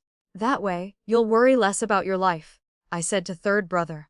What you said makes sense, but why didn't you say that to eldest brother? I looked at Wen-Su Caspian, who was standing not far away, wearing a black cloak with a large, white fox fur collar. He stood under the eaves, a picture of elegance. Third brother, look at him. And think about how formidable he is. Who could possibly bully him? If it were me, I certainly wouldn't be able to bear seeing anyone bully him. Rosalind, come to the study with me. I have something to say to you. This was the first time he had spoken to me so seriously. I didn't know what he wanted, but I followed him anyway. His back was straight, his shoulders broad. He walked with a relaxed, casual gait, yet he looked beautiful doing it. Just seeing his back, you could tell he was a handsome man. The study was in the front courtyard, not a long walk, but by the time we arrived, our hair was half white with snow. Walking together in the snow like this, we can be considered to have grown white-haired together. But only this far. I just wanted to be the grand aunt-in-law of the Wen family. Wen-Su could only be my eldest brother. Anything else, I'd forget it. The study was large, filled with all kinds of books. There was a rosewood desk, but only one chair. On the desk, besides the brush ink, paper, and inkstone, there were many calling cards. This study was probably only used by him. There had been a servant boy in the study, but as soon as I entered, he left. The brazier was very hot. I took off my cloak and held it. He took off his cloak and hung it on the rack. It seemed this would take a while. I hung my cloak up as well. He was flipping through the calling cards. I felt bored, grabbed a travelogue from the shelf, and leaned over the desk to read it. Because there was only one chair, I had to stand and stoop. In truth, I knew very few characters, I mostly guessed. I could read a travelogue by vaguely guessing. After all, there were pictures. I leaned comfortably, placing the book far from me. I was very close to him. If he turned his head, he could see my almost perfect profile. I stared, momentarily dazed. Unexpectedly, he suddenly turned and looked at me. Flustered, I lowered my head and pretended to read. Steward's song came to Byeonjing. I heard the official messenger relayed a message to you. You didn't want to marry me. Was it because of the official's words, or for another reason? He spoke seriously. The sky was gradually darkening. The lamp in the study hadn't been lit yet. His features were sharper, his voice deeper. When did I say I didn't want to marry you? I asked, confused. From beginning to end, no one had ever asked me if I wanted to marry him. I refused the marriage to Grand Scholar Song's family precisely to marry you. But you, 'cause you didn't want to marry me. You fabricated an engagement, even daring to deceive His Majesty. You disappeared for 2 years. Were you planning to wait until I was married before coming back? Him. His lip curled, his eyes narrowing, looking both dangerous and intimidating. Why do you want to marry me? I looked at him. Even though I was scared, I didn't back down. Hearing him, it sounded like he was deeply in love with me, as if he would marry no one else. As if to repay a debt. But I already said you don't owe me, you don't need to repay me with your body. I bit my lip looking at him. You are unwilling to marry me. Is it because you think I'm dirty? His long eyelashes drooped, his voice growing deeper. For a moment, I didn't understand his meaning. When I realized it, I was stunned. He really thought that. How could he possibly think that? Where are you dirty? Here, or here? Perhaps the darkness gave me courage. I became so bold. I actually kissed his eyes, then his nose, and finally, his lips. He looked as if he'd been struck by lightning, his eyes slowly widening. I looked at his expression, turned, and fled, leaving my cloak behind. I wanted to slap myself. Why did I have such wicked thoughts? My audacity was as high as the heavens. Didn't I know who he was? He wasn't just some simple cabbage, he was a cabbage grown on a high mountain. What kind of pig knows how to climb mountains? Wasn't this just rushing to my death? For the next few days, I stayed with Pearl, eating and sleeping together. I saw him a few times but didn't dare lift my head. The moment he left for the morning court, I immediately followed Pearl to Prince Huai's residence and stayed there for 10 days. I made up my mind if he didn't mention it, we would let it go. But if he dared to bring it up again, I would play dumb, grit my teeth and deny everything. What could he do to me? On the 10th day, Steward Song, the man from back then, actually came to the prince's residence himself, saying Her Majesty the Empress wanted to see me. Thinking about it, I was a village girl, a former servant, a cook. The boldest thing I had ever done was kiss Wensu. And today, I was going to meet the Empress. Why was I so scared? I wanted to bring Pearl with me. Steward Song refused. I said I wanted to go home and change. Steward Song said it wasn't necessary. Even my path to seeking help was cut off. On the way there with Steward Song, I felt my calves cramping. We haven't seen each other in 2 years, Gur Rosalind. You're still the same. His Grace looks much healthier, too. So, have you married that Gudan fellow yet? Clearly, His Grace knew perfectly well that Gudan was just an invention of mine, that he had only pretended to believe it to protect Wensu. In the past 2 years, there's been a rumor in Bianjing. In a small flowery alley, there's a Mistress Chen whose scolding shakes the soul. It's spectacular. I heard that on that day. The alley was packed with onlookers. This old servant remembers that Rosalind is also surnamed Chen, and just so happens to live in that flowery alley. Is that right? Your Grace, you are advanced in years.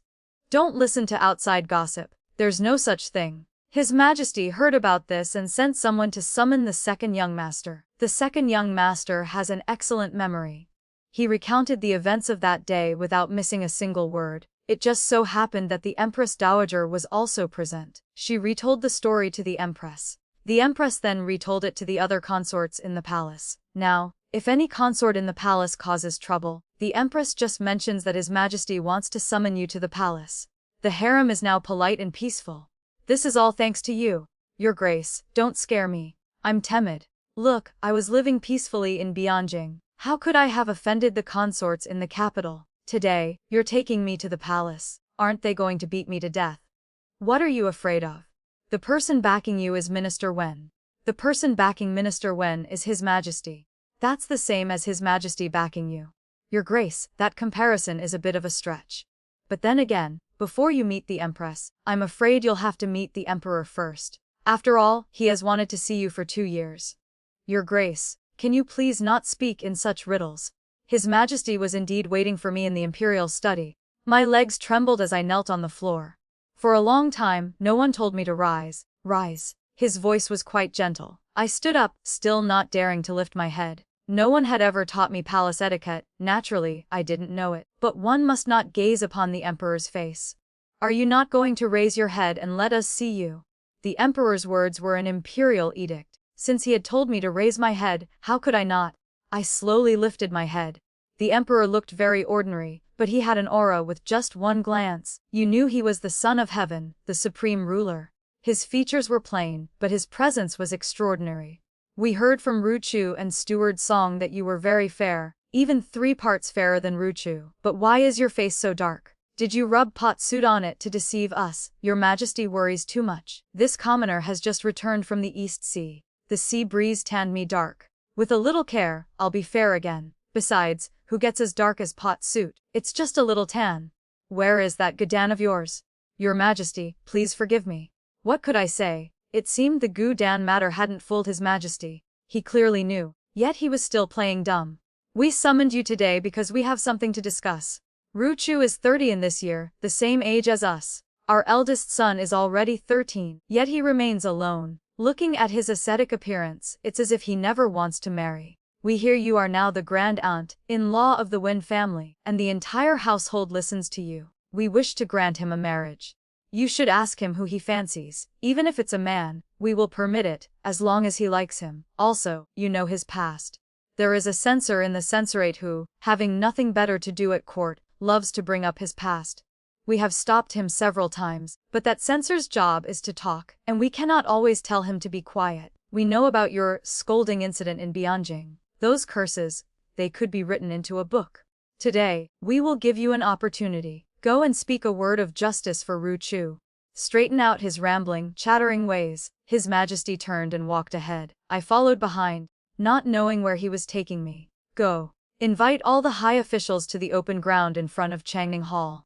Invite all the consorts from the palace as well. Don't they always say we like to frighten them? Today, we will let them see. Let them see if we are truly frightening them, or if someone, with just a mouth, can make people die of shame and anger. I wanted to say, making people die of shame only works if they have shame. If they are shameless, nothing works. Besides, I wasn't a monkey in the mountains. Having all of you gather to watch me, wasn't that improper? Wensu himself hadn't said anything. By what right was I speaking for him? The so-called Changning Hall was where His Majesty and the officials held secret discussions after court. The space was indeed vast, 100 people could stand there, no problem. His Majesty sat comfortably in a chair, wearing a large fur cloak and a hat. A palace attendant even brought him a charcoal basin. But had he ever considered, did the other officials get such treatment? What about me? I was cold too. In a short while, everyone who could come had arrived. Some had white hair and beards. Some were younger. Some were good-looking, such as Wensu. I hadn't seen him in days. This was the first time I had seen him in his official robes, a bright red ceremonial gown. Only now did I truly understand the meaning of, like jade hewn from rock, like the pine standing tall, his brilliance is singular, unmatched in this world. But why was he looking down, avoiding my gaze? Shouldn't I be the one hiding? He was the dignified Minister of Revenue, yet he couldn't even look at me. I didn't know how many consorts there were. I saw others kneeling, so I knelt. I knew who the Empress was, 'cause only she had the right to wear pure red in the palace. All officials, rise. The Emperor waved his hand, and everyone stood. Except for the Emperor and Empress, no one was allowed to sit. This is the grand aunt-in-law of Wensu's family. Or if she is willing, she could also be the eldest daughter-in-law. Whatever she is, the Wen family deserves her. We heard that for the past 2 years at court, someone has always been dredging up Wensu's past. She said she wanted to hear what this person has to say. You all know, Wensu and I have a few unspeakable things between us. It's only right that we show him some favoritism, and so, we agreed. The moment the Emperor finished, there was dead silence. I gaped. Was this man so ruthless he would even gossip about himself? I wanted to know what these unspeakable things were. And also, from the very beginning, I never had a chance to say anything. Here, gossip, da refers to eating melon, a modern Chinese slang for enjoying gossip. The narrator is shocked the Emperor is eating his own melon pea. Beloved Censor Zhang, how do you usually discuss Wensu? Today, say it for us to hear. His Majesty called out Censor Zhang's name. The censor really did step forward. I saw Wensu standing there, head bowed, motionless as a mountain. Could it be that today's events really had nothing to do with him? Censor Zhang was not old, just over 40. He had a pale, beardless face and spoke cautiously. The wrinkles at the corners of his eyes showed his unyielding integrity. He flicked his sleeves and raised his chin, looking utterly indignant. Censor Zhang, wait a moment. Let me speak first. We shouldn't argue to the death. Even if one must die, it should be a meaningful death. Yes, after all, His Majesty has already said, he and Minister Wen have a few unspeakable things between them. Even if you knock yourself dead, His Majesty Han will not necessarily dismiss Minister Wen as you wish. Are you, perhaps, planning to say His Majesty is an inept ruler? This common woman traveled from the East Sea to the capital, crossing almost the entire Daking dynasty. I've taken boats, met fishermen, pearl divers, sailors, and merchants. I've also taken carriages, met caravan guards, and mothers traveling far to visit family. I've met all sorts of people. Do you know what they say when they mention His Majesty? We have an enlightened ruler. Our Daking must surely have the prosperity of the Zhongguan era. The reign of Zhongguan, under Emperor Taizong of Tang, is considered a golden age in Chinese history. I ask you, Censor Zhang, will anyone believe your words alone? Perhaps you will die, and no one will even know.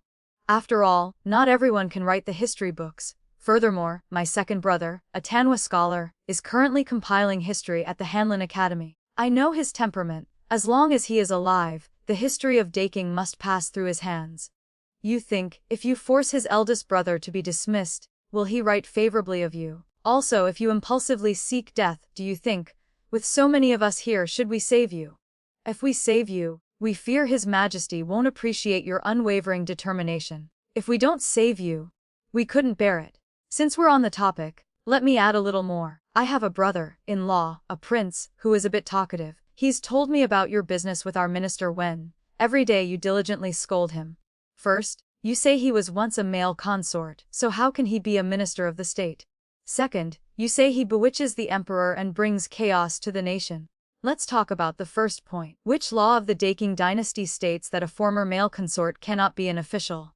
He achieved the triple first. He is a Zhuangyuan. His family fell into disaster, and to save his parents and brothers, he had no choice but to submit to the enemy. This is filial piety. Did he submit to the enemy because he coveted power and wealth? He spent years of painstaking effort to thwart the enemy's plot, returning peace to our Daking dynasty. This is loyalty to His Majesty. Censor Zhang, do you feel he shouldn't be alive? That he should have died after finishing his work, only then to be considered clean? Where is he unclean? Where's it just that he slept with a woman? Do you dare guarantee that the women you have slept with have only slept with you? If you found out they slept with other men, would you immediately die of shame and anger? If you can do that, then it's fine to tell him to die. You say he bewitches the emperor. Are you complimenting his handsome appearance? This point, at least, is clear. He is probably 8 or 9 parts more handsome than someone. After all, who doesn't like looking at beautiful people?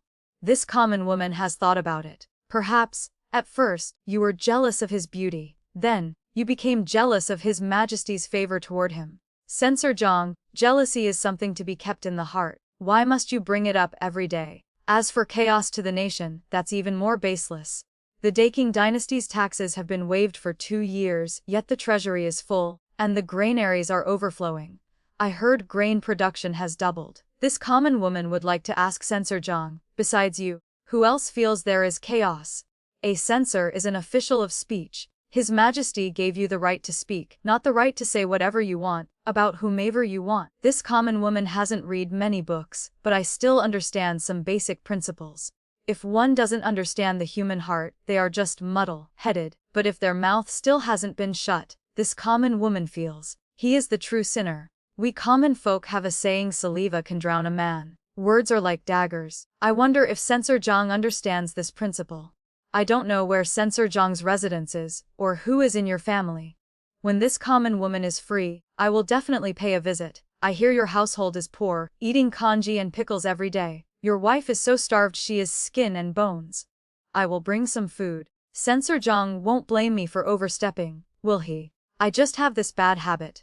I haven't even finished managing my own affairs, yet I love to manage others. You must take care of my whole family, and I, naturally, will not dare to be lazy. I will definitely take good care of Censor Zhang's family. Censor Zhang, please say what you wish. This common woman is washing her ears to listen. His skin and bones. Wife actually had a thick waist and round shoulders. His son was a wastrel who caused trouble everywhere. I really did want to take good care of them. Censor Zhang's mouth opened and closed. He didn't utter a word for a long time. He didn't understand village folk. 2 people, even if they are tired enough to fall asleep, can continue arguing. If they lie down and get hungry, they'll eat their fill and keep going. For 12 hours without a break. What haven't I seen? Arguing. Who doesn't know how? After I finished, I felt a wave of relief. The air didn't even feel cold anymore. So young, yet so formidable. A rather chubby official with a long beard breathed out. He must have been a first-rank minister. Your Excellency flatters me. I replied humbly, glancing at Wen Su Caspian. Does he have iron in his head? Why can't he lift it? Did you all hear that? Manage your own affairs. Don't overstep. All right, that's enough. Dismissed. We still have matters to discuss with Rosalind and Ru Chu. The emperor told them to disperse. Naturally, they dispersed. It's just, the consorts really didn't need to leave so quickly. I don't eat people. Rosalind, the emperor said teasingly. When it comes to scolding, we are only impressed by you. It's common, easy to understand, without a single dirty word, yet you can peel off another's face and stump on it. In the future, if we have a need, in this regard you must not refuse. Your Majesty jests, I said stiffly. Rochu, escort Rosalind out of the palace. Steward Song is getting old, we cannot have him do everything. Take her to the palace gate, and then return. Minister Wen is very busy, this common woman dares not trouble him. Your Majesty, just sending any servant will be fine. Is he not your Minister Wen? What's wrong with him escorting you a short way? It won't delay any of his work. Go, go. Since the emperor had spoken I didn't dare refuse. I resignedly followed behind Wen Su Caspian. So much for the empress wants to see me. It was all a trick, wasn't it? They say the emperor's heart is hard to fathom. That saying is truly wise. The palace walls are deep, impossibly lonely. He walked ahead, his back straight. The wind fluttered the corners of his robe, like a flower blooming in cold solitude. He was so good, so very good. He had the purity of a scholar, but was not conservative. He had the great talent to rule, and his mind was incredibly resilient and tolerant. That censor had cursed him for 2 years, yet he endured it without a word. He was born handsome, his future boundless, a second-rank high official at 31. He was too good, so good that I felt I truly didn't deserve him. Wen Su. This was the first time I had called his name. He turned and looked at me, his eyes clear, the corners of his lips slightly raised. What is it? Didn't you ask why I didn't agree to the marriage? It's because you are too good. So good that I feel I don't deserve you. Your wife, should be a young lady skilled in zither, chess, calligraphy, and painting, someone who can discuss the past and present with you, help you manage the household. But I can't do any of those things. The things I can do are all things you don't need. What kind of person is worthy of me? That is for me to decide. That day I returned and moved into the Wen residence. There was no point in hiding anymore. After all, he had already said it. He would decide what kind of person he wanted to marry. I had been overthinking. The Wen household was simple. Second sister-in-law, Hui Niang, managed it skillfully. The years in prison seemed to have scrubbed away Uncle Wen's ambition. He now spent his days writing, painting, or walking his bird and playing chess. I had nothing to do, so I practiced calligraphy with him. We won't talk about how it looked, but I was patient and learned more and more characters.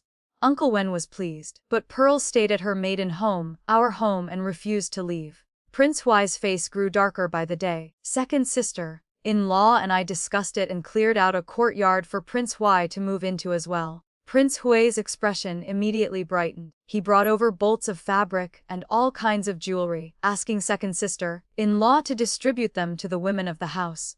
The brothers had strong opinions about this, but who cared? Their in-laws were happy. Auntie Wen's eyesight was poor, she could no longer sew or embroider. Pearl and I would chat with her.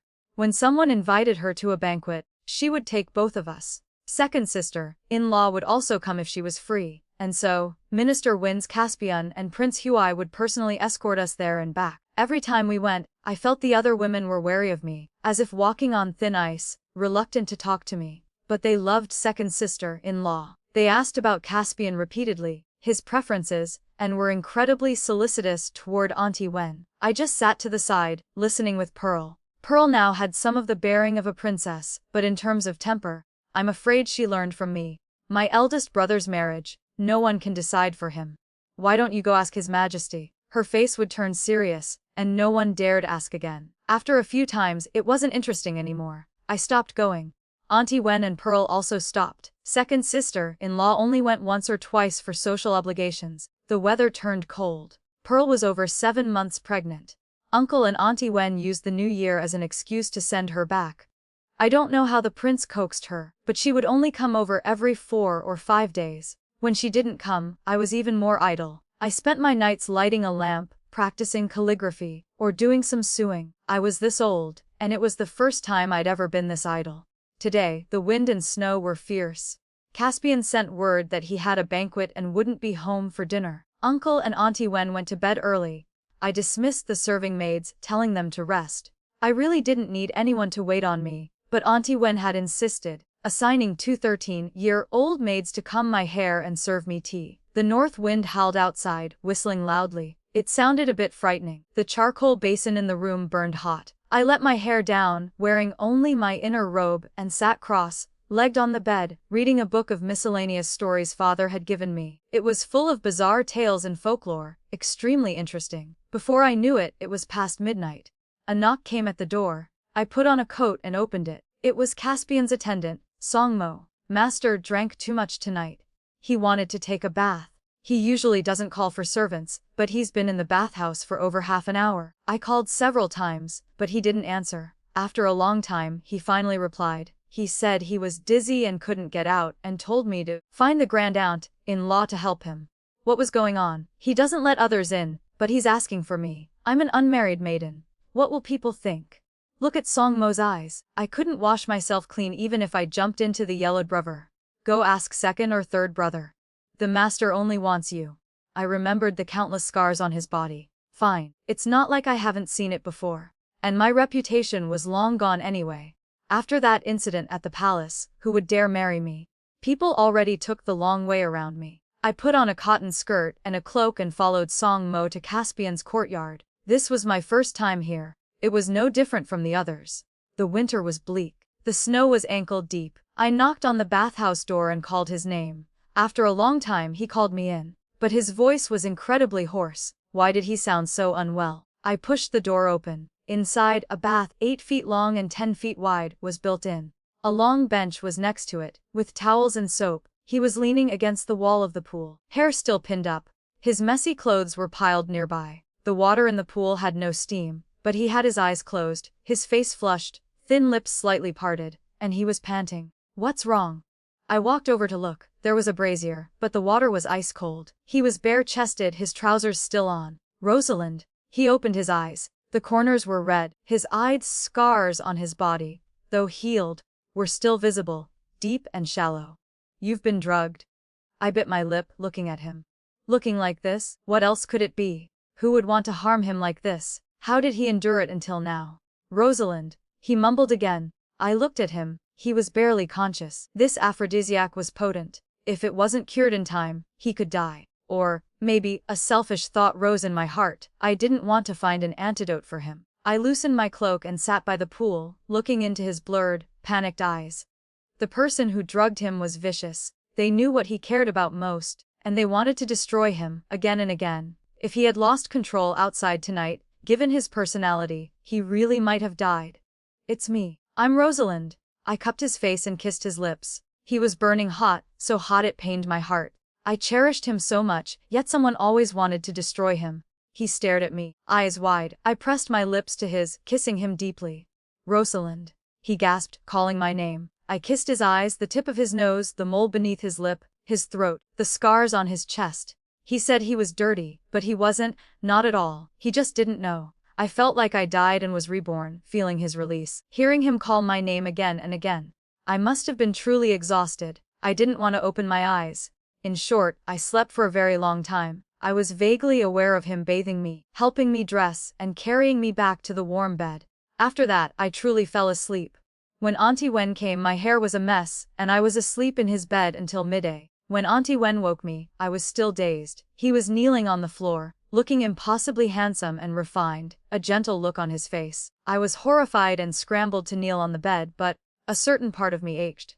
I could only grit my teeth. I had slept with Auntie Wen's biological son. What face did I have to see her? Auntie Wen, what happened last night was all my fault. It was me. I took advantage of him while he was drunk. Auntie hit me. It was all me. I had improper thoughts about him. I was possessed.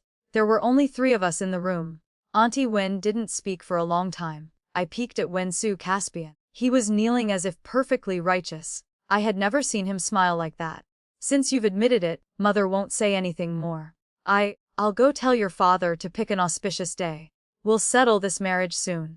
I gaped at Auntie Wen. Her face was wreathed in a kind smile, not a trace of anger. She told me to lie back down, to eat my fill and then sleep, for as long as I wanted.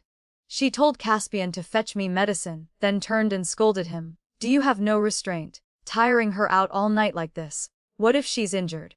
I lay down and silently pulled the covers over my head.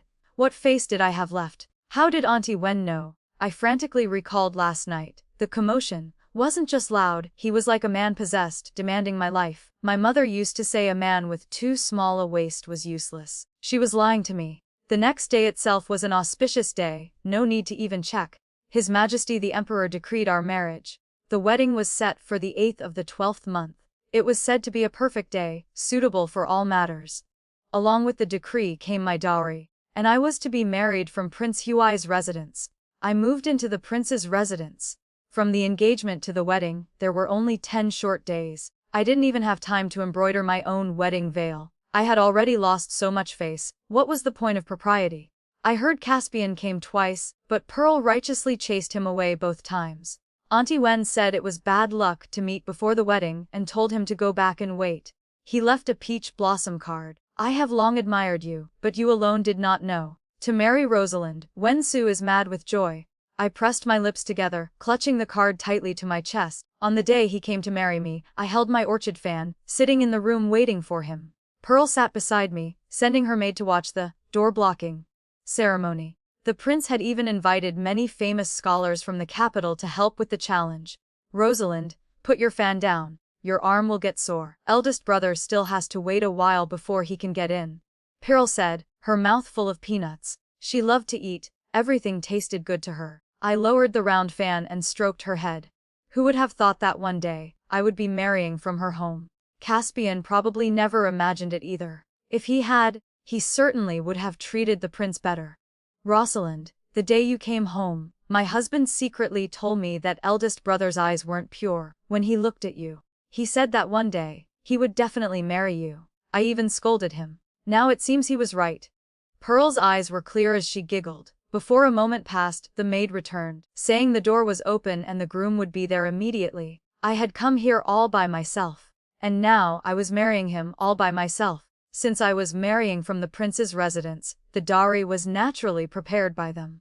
I heard most of it was gifted by His Majesty, with more prepared by my new father and mother. Pearl said Caspian brought all his money and property deeds to the prince, telling him to put it all in my dowry. That day, I married him as I had wished. He cherished me, loved me. In his entire life, he never spoke a harsh word to me, nor ever let me suffer the slightest grievance. The perspective shifts to Hui Niang, the second sister-in-law. When Hui Niang first wanted to marry into the Wen family, her father refused. Her father was only a 7th-rank official and had only one daughter. Though their family was poor, they treated her like a precious pearl. The old Madame Wen came personally, but Hui Niang's mother didn't dare agree, saying she had to wait for her father to return. When he returned and learned of the matter, he said he definitely would not choose the Wen family's second master. He said Minister Wen's Caspian was too unfathomable. He looked brilliant now, but his future was uncertain. The Wen family's second master was the Tanhua scholar. She had seen him on the day of the imperial parade. The phrase, gentle as Jade, was probably coined just for him. A man like that, she never dared to dream of him. A few days later, Minister Wen came personally for his brother's marriage. He spoke with her father for half a day, and her father agreed. Only later did she learn that Minister Wen had promised that from his generation onward, the men of the Wen family would not take concubines. Even if they had no children, no heir, they would absolutely not take a concubine. After marrying into the Wen family, Hui Niang learned that married life could be so comfortable and free. Her in-laws were kind, never finding fault or setting rigid rules. Her eldest brother-in-law Caspian was a high official, but aside from being quiet, he was filial to his parents and kind to his siblings. Her younger sister-in-law Pearl, though married into royalty, was simple and lovable. Her third brother-in-law was honest, and her husband, needless to say. But whenever Rosalind was mentioned, Auntie Wen and Pearl would always cry. Hui Niang knew this Rosalind was not a biological member of the Wen family. Bianjing was not far from the capital, and the Wen family's affairs were always a source of curiosity. Because the eldest brother had refused the marriage to Grand Scholar Song's family, rumors spread that had a childhood wife. When the Wen family fell, it was she who went through hardships to raise Pearl, looked after the family in prison, and after their release she rented a house and worked to support them all. When the Wen family was in trouble, no relatives helped. But when the eldest brother became minister, the rented house in the flowery alley was swamped with people seeking favors. The two elders fell ill from anger. It was Rosalind who scolded them all away. That scolding match was even recorded by the storytellers. At that time, she was still an unmarried girl. Her father said if that Miss Chen was really the wife the Wen family raised for the minister, then the Wen family would never suffer a loss. Second brother told her many stories about Rosalind. Hui Niang was both admiring and envious. Every time Rosalind was mentioned, only the eldest brother said nothing. He was quiet and cold. Her father-in-law's Master Wen would always sigh, saying they should have tied her up when they left for the capital. Even if she didn't want to be the eldest daughter-in-law, they should have arranged a good marriage for her, made her the official grand-aunt-in-law. Eldest brother would just frown and say, "She's so ugly, who would she marry? Just keep her in the Wen house." When he said this, his mouth would quirk into a smile, and the cold man would suddenly have a human touch. Pearl would cry and scold him. "Eldest brother, you're lying. How could Rosalind be ugly? You're the ugly one." She was probably the only one who dared speak to him like that. It was said the late eldest princess had countless handsome men, but only towards him. Was she truly sincere? She even said that if she ever ascended the throne, he would be her emperor. One could see how handsome he was, no one in the entire Daking dynasty could compare. Yet, eldest brother would just smile even more brightly, asking Pearl, "Oh, where is she beautiful?" He was clearly just waiting for others to praise her. Pearl would crane her neck and say, "Rosalind has the fairest skin. I've never seen any girl whiter than her. She loves to laugh, and when she laughs her eyes curve like crescent moons. Her teeth are white." The phrase "rosy lips, white teeth" was made for her. Her hair is smooth and long. Gentlemen who came to the shop to eat would blush just seeing her smile. "You tell me, isn't she beautiful?" Auntie Wen would then say, "Pearl isn't wrong. I've never seen a girl who loves to laugh more than her. Her temperament is so gentle and kind. When she gets to the capital, if she just meets people once, I don't know how many gentlemen will want to marry her." And just like that, 2 years later, she really returned. She was wearing a crimson cloak, with a white fox fur hat on her head. When she walked, her strides were wide. She looked incredibly free and unrestrained. It was just as Pearl said when she smiled, her eyes curved, her cheeks were full, and her skin was dazzlingly white. If she didn't say, no one would guess she was 25. Everyone in the family said she had gotten darker. I can't imagine how white she must have been before. Her temperament was truly excellent. She wasn't picky about anything. She was interesting to talk to, and knowledgeable. You could talk to her for days and not feel bored. Crucially, she was also an amazing cook. Pearl loved to wear her hair in a braid. Even after getting married, she never changed it. It turned out she was copying Rosalind. Rosalind was the same, her thick, dark hair in a single braid. When she turned, the braid would swing. It was beautiful. Since she returned, Ost brother Sas Caspian started coming home early every day. Usually, they gathered in Auntie Wen's room to talk. Eldest brother rarely joined, he was very busy. Countless calling cards were sent to the residents daily, and he spent most of his time sleeping elsewhere. But ever since Rosalind returned, after he came home, he stopped receiving guests. He wouldn't go out, even when invited. Eldest brother seemed to love teasing Rosalind.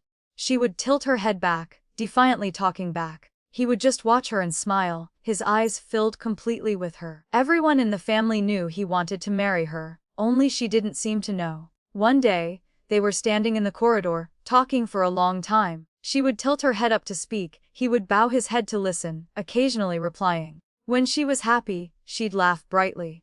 When she was unhappy, she'd tilt her head and glare at eldest brother. He reached out and stroked her head. She immediately brightened up again, her eyes sparkling as if they held the stars. My husband, second master, watched them and soon burst into tears. He said, "Hui Niang, look how perfect they are for each other. Only she understands the injustices eldest brother suffered. Back then, if not for Rosalind, mother might have died. If mother had died, how could we have gone on living? When eldest brother was at his lowest, it was Rosalind who helped us move forward." She once spoke to eldest brother about integrity. Eldest brother told him that if not for her, he would have died long ago. After that, eldest brother married her. Every young lady in the capital was envious. Not envious that she married the minister, but envious of how he treated her. When she married into the Wen family, it was both her husband's family and her maiden family. With father and mother, master and Madam Wen, she acted like a spoiled daughter. But when instructing Pearl, she was neither soft-spoken nor lenient. Even though she didn't do housework, no one in the family disrespected her. Everyone protected her. Eldest brothers, Caspian treated her as more important than his own life. He combed her hair, painted her eyebrows, held her, and kissed her, never avoiding others. Those peach blossom eyes, they couldn't hide anything. After so many years, she still laughed as brightly as the day they first met. Today, when Su Caspian had the day off, he didn't have to attend court. The summer sun had risen early, shining on the window wall.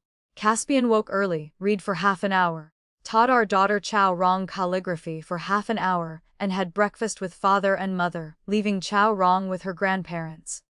When he returned to the room, the person on the bed was still asleep, covers pulled over her head, only a pair of feet sticking out casually. Caspian walked over and gently pulled back the blanket. My hair was a mess, and my face was still drowsy. He sat on the edge of the bed, gently brushing the hair from my face. My cheeks were flushed, my eyes curved with a hint of a smile, and my mouth was slightly open, perhaps finding it hard to breathe. It was as if I had grown from his heart. He couldn't seem to look at me enough. Caspian bent down and kissed my forehead. Rosalind, time to get up. Eat. And then you can sleep more. He wrapped his arms around me. I draped my arms over his shoulders and rested my chin on his long neck, nuzzling him. I want to sleep a little longer, I mumbled. You should eat breakfast first. After you're full, you can sleep, all right, he coaxed me patiently. I shook my head and hugged him tighter. Caspian was helpless. His temper wasn't good, but I don't know why. When facing me, he had endless patience. He just let me lean on him. After about 15 minutes, I finally struggled to open my eyes, letting out a huge yawn. My eyes watered. I knelt before him and lifted my head to kiss the crease at the corner of his lips. I fumbled out of bed. Caspian had already poured water for me to wash, perfectly warm. I washed my face, brushed my teeth, and sat in the chair watching him. He took the comb and tied my hair, his movements practiced and fluid. Minister Wind. Last night I had a dream. In the dream, you told me that you drugged yourself that day. Tell me, was that dream real? I turned my head to look at him, a mischievous smile playing on my lips. His hands paused for a moment before he continued tying my hair. Although I didn't do it myself, I was at least an accomplice. That day, I went to Grand Scholar Song's banquet. Someone in the court was dissatisfied with me and wanted to drug me to make me lose face. I knew about it in advance, I just never exposed it. I drank half that drugged cup, figuring that even if you ignored me, I wouldn't die immediately. He spoke slowly, unhurriedly. I burst out laughing. This matter, if His Majesty hadn't let it slip, I probably would never have figured it out. Everyone knew I wanted to marry you. Only you. You kissed me and then ran away. If I hadn't used a little scheme, I'm afraid I'd still be single now. He also laughed, a low, rich, pleasant sound. At his age, he hadn't even had time to fall for a girl before he was forced to sacrifice himself for his family, for the Daking dynasty. His pride, his integrity, had been tortured to pieces. When he was numb, she appeared unexpectedly, naturally honor, and took him by surprise. She, bringing Pearl, wasn't living a good life, but every time she met him, she was smiling, planning for the future. It seemed that as long as she wanted it, the future would run toward her. He watched her cook, listened to her talk, and felt that he too had a future. He still had a future. He had to grit his teeth and endure. She was quick-witted and incredibly brave. Nothing in this world seemed to daunt her. Only, when it came to him, she always seemed unable to think straight. He had refused a marriage for her, yet she wanted to marry someone else. How could he bear it? 2 years passed, not long, not short. He waited. Who knew she would fall for such a small trick? Rosalind, aren't you angry? He finished tying my hair, walked in front of me, and looked down at me. I was beaming, clearly smug. Why should I be angry? You did that just because you wanted to marry me. Since it was for me, of course I'm extremely happy. It's like, no matter how tall you are, you'll still bow your head when you look at me. You like me. That makes me happy. I lifted my head and kissed his lips. He wrapped his arms tightly around my waist and slowly closed his eyes. In this world, no one understood him as she did. By the time they left the room, breakfast was long over, and it was almost time for lunch. Our daughter, Chao Rong, was kicking a shuttlecock in the courtyard. Seeing her father and mother, she said in her milky voice, "Father, you just keep spoiling Mother. What wife sleeps until noon?" She looked just like her father. Though she was young and chubby, she was a little beauty, and just like her father. She rarely smiled. Hearing Chao Rong, I felt no shame at all. I squatted down in front of her and gently pinched her chubby cheek. "You're still young, so you don't understand the benefits of sleeping in. Mother sleeps more than father, so doesn't she look younger than him? Clearly, father is more handsome." Chao Rong, just because grandma and grandpa dote on you doesn't mean you can say whatever you want to your mother. Your mother is still very young, much younger and more beautiful than your father. A father is just fooling you and you believe him. Mother, you're already in your 30s. You should grow up. Chao Rong seriously reached out and patted my head, then went back to her shuttlecock. I opened and closed my mouth for a long time, unable to find a rebuttal. "Of course you are the youngest, most beautiful person in the world. No one compares to you." Caspian Wen smiled, coaxing me. I nodded. I believed everything he said. Because I knew, in his heart, that is exactly who I was. In the long years of my life, I had already received the best. What else was there to be dissatisfied with? My name is Pearl. That's the name my sister Rosalind gave me. My sister doesn't want me anymore. I lie on the branch of the old scholar tree in the courtyard every day, waiting for her. Because the tree is very tall, I can see far away. To the east, on the other side of the wall, There is a large courtyard. In that courtyard, there is a man who brandishes his saber and thrusts his spear every day. Hey, ha, ho, it's very annoying. I wait for my sister, and he waits for me. Other people say I'm simple-minded. Only Rosalind never scorned me. The things she said most often were, "Our Pearl is so beautiful. Our Pearl is so smart. Our Pearl is the best girl in the world." But my sister Rosalind didn't know that she was the best girl in the world. She protected me from spring to winter, never once complaining of being tired. During the years when my father, mother, and brothers couldn't protect me, she protected me completely. One of the things she said most was, "Pearl, look, no matter what, there is always hope in life." I didn't know what I was supposed to hope for. But whatever Rosalind hoped for, I hoped for too. We hoped and hoped. Father, mother, and my brothers all returned safely. I moved into a big courtyard and became the youngest sister of Minister Wen. I could have whatever I wanted to eat or wear. Life was clearly better, but I didn't have my sister Rosalind. She said she was going back to her village to marry Go Dan at the village entrance. She said after she was married, she would come back to Bianjing. Then she would come and get me, and I could stay with her for a long time, but I can't find her.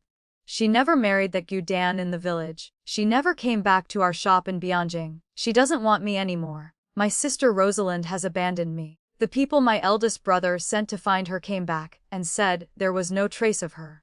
Mother cried until she couldn't breathe, muttering and cursing Rosalind, calling her a wretch, saying she wanted to break her heart. Father sat under the eaves all day, not eating, not drinking, not saying a word. Second and third brother just frowned and sighed. I grabbed eldest brother and asked, "Where did Rosalind go? Does she not want me anymore?" Eldest brother was usually so cold and serious, and he rarely spoke. But that day, he stroked my head and said, "The person she loves most is you. How could she not want you? She will come back." When he said this, his lips were even smiling. My eldest brother is incredibly formidable. I believe him. I never liked to cry, even as a child. I heard simple-minded people are like that. But after Rosalind left, I saved the peach blossom pastries she loved most in the cabinet. The pastries grew moldy, but she still didn't come back. Mother had a set of ruby hairpins made for me and her. I put them on the vanity and looked at them every day, hoping one day she would suddenly return, pick one up, look at it, stroke my hair, and say, "Our Pearl is grown up now. She knows how to dote on her sister." The hairpins are covered in dust. I wipe them, and wipe them again. She still hasn't returned. I ran crying to eldest brother's study. "Spring is over. Why isn't my sister back yet?" Eldest brother was painting. The person in the painting had curved eyes, a single braid falling over her chest. She was wearing her old, blue cloth robe. The person in the painting was my sister Rosalind. The scholar tree in the back courtyard is very tall. You and I will bring a ladder. We'll climb that tree and wait for her. When she returns, you will see her at first glance. Eldest brother the ladder and sat in the tree with me for a whole day. It was summer, but not too hot with a light breeze. Eldest brother, I want to eat the huntons Rosalind makes. I swallowed. Me too. Eldest brother looked down, lost in thought, a faint smile on his lips. Eldest brother was very busy. He didn't have time to stay with me. I had nothing to do, so I sat in the tree by myself every day, looking far into the distance. The buildings of the capital rose layer upon layer, always blocking my view. I strained my neck, trying to see farther, ever farther. In the summer, Rosalind was supposed to sew me new cotton undergarments. Because I loved to run and sweat, I needed many to change and wash. At night, I hugged Rosalind's portrait to sleep, whispering to it, "Rosalind, I'm taller again. My undergarments are too small now. When are you coming home?" Just then, Mother came looking for me and heard me. She hugged me and cried again. Mother always said Rosalind was our family's lucky star. Without her, there would be no Wen family. Rosalind was like her own flesh and blood. They couldn't find her, and I don't know how heartbroken they were. I wasn't heartbroken. I was just waiting for her. I listened to her. I eat well and sleep well every day, and I'm happy every day. If she knows I'm being so good, she will definitely come back. Mother gave me a lot of silver pieces. I haven't spent a single one. I save them all in my money box. I take them out and count them every day. My sister Rosalind loved counting money. Every time she counted, her eyes would curve, and she'd say, "Pearl, look, we've saved a little more money. When you get married, I'll definitely have a huge dowry saved for you." Now I have money, too. I want to save a dowry for my sister Rosalind. On the other side of the wall is a large, bright courtyard. Every morning, someone is there. Hey, ha-ho, he's either brandishing a saber or thrusting a spear. He's tall, but his face isn't fair like my brother's. He has a square jaw, he looks both proper and handsome, very martial. When he wields his silver spear, it's like it's grown from his hand, spinning and flashing. It's beautiful. Whenever my eyes get tired from looking into the distance, I watch him. He likes to wear all black. His legs look very long. My sister Rosalind said it doesn't matter if a man is handsome. The most important thing is that his legs are long. Long legs mean he works with a steady temperament. I know him. He is Prince Y. His name is Jawa Shen. He's a young general who guarded the border and has just returned to the capital. His title was inherited from his uncle, who revolted. He says the royal family is cold-hearted. Giving him this title was to remind him to stay vigilant at all times. I like to talk to myself. Sometimes he listens, occasionally asking a question. At first, he stood and listened. Later, he sat on the wall. I can talk about my sister Rosalind for 3 days straight without getting tired. He doesn't smile much and doesn't interrupt. He's an excellent listener. It's just that sometimes he seems even more simple-minded than I am. I told him how Rosalind and I lived in the warehouse by the Bianjing River. The rats there were bigger than cats. My sister Rosalind took off her shoe and threw it, but the rat grabbed her shoe and ran off. The next day, she was missing a shoe. She still had to work, so she wore one of my shoes, and I wore one of hers, sitting by the riverbank waiting for her. He then asked, "Why didn't you just buy a new pair?" You tell me, isn't he simple-minded? The silver my sister Rosalind had was for renting the boat. If she bought shoes, how many days would it take to earn that back? When she got off work, Rosalind squatted by the riverbank and made straw sandals. The sunset that day was different from any other. The sky was ablaze in gold, and the light shone on my sister, making her look both resolute and gentle. After she finished the sandals, she put them on and walked back and forth in front of me, saying they were even more comfortable than cloth shoes. I asked Zhao Xian, Prince Y, "Have you ever worn straw sandals?" One day, when Rosalind was asleep, I secretly tried them on. They weren't comfortable at all. The soles of my feet were rubbed raw. Yet my sister Rosalind wore those sandals to haul goods at the dock all day long. I don't know why, but the water in my eyes felt like it was overflowing, unable to hold another drop. It just spilled out, on and on. He sat on the wall, watching me for a long time before he finally said, "Don't cry. If your sister knew you were crying, she would be heartbroken. It's just from drinking too much water." My sister Rosalind said, "If you drink too much water, it flows out of your eyes." I used my sleeve to cover my face. Rosalind said, "Those aren't tears. It's just water coming out. If you cry every day, how much heartbreak would that be?" He jumped down from the wall and stood under the tree, looking up at me. The sun was a bit bright, and he squinted. "I hear the day after tomorrow is your mother's birthday. My eldest brother personally instructed your eldest brother to hold a grand celebration. Do you know what your mother likes?" He clasped his hands behind his back and asked, "What does mother like?" "Mother wants my sister Rosalind to come back immediately. Can you do that?" I looked down at him, asking excitedly.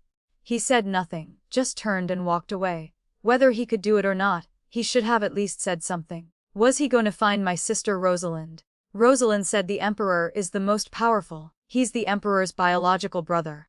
Doesn't that make him the second most powerful? The whole world belongs to the Zhao family. Surely he can find her. On Mother's birthday, the front of our house was packed with carriages. The alley was jammed. Father said His Majesty is not like my eldest brother's Caspian. Our family must be careful in our words and actions. Mother said His Majesty was doing this because of eldest brother's marriage. After all the gentlemen his age already have children, but he isn't even married. This was clearly just an excuse to let eldest brother meet more young women. Whatever the reason, it didn't matter. Eldest brother went out last night and said he wouldn't be back until dark. As long as no woman met him, it was fine. I waited at the gate since early morning, waiting for that prince to bring my sister Rosalind back. But only that Zhao Xia's Prince Huide arrived late, carrying just one box. When I saw him, I rushed over and inspected him from left to right, front to back. "Don't tell me this box of yours can hold a person. Is my sister Rosalind inside?"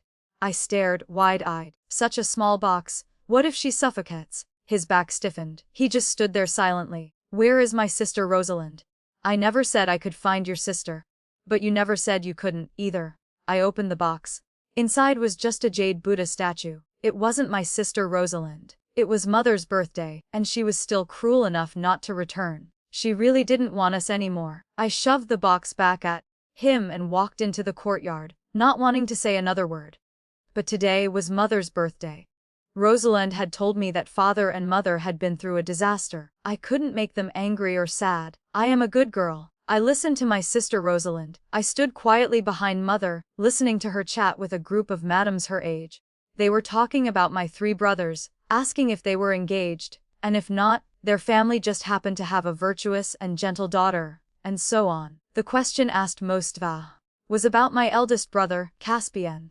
Mother said she couldn't make decisions about his marriage, when he wanted to marry, and whom he wanted to marry. It had to be his own choice. So they asked Mother what kind of girl eldest brother liked.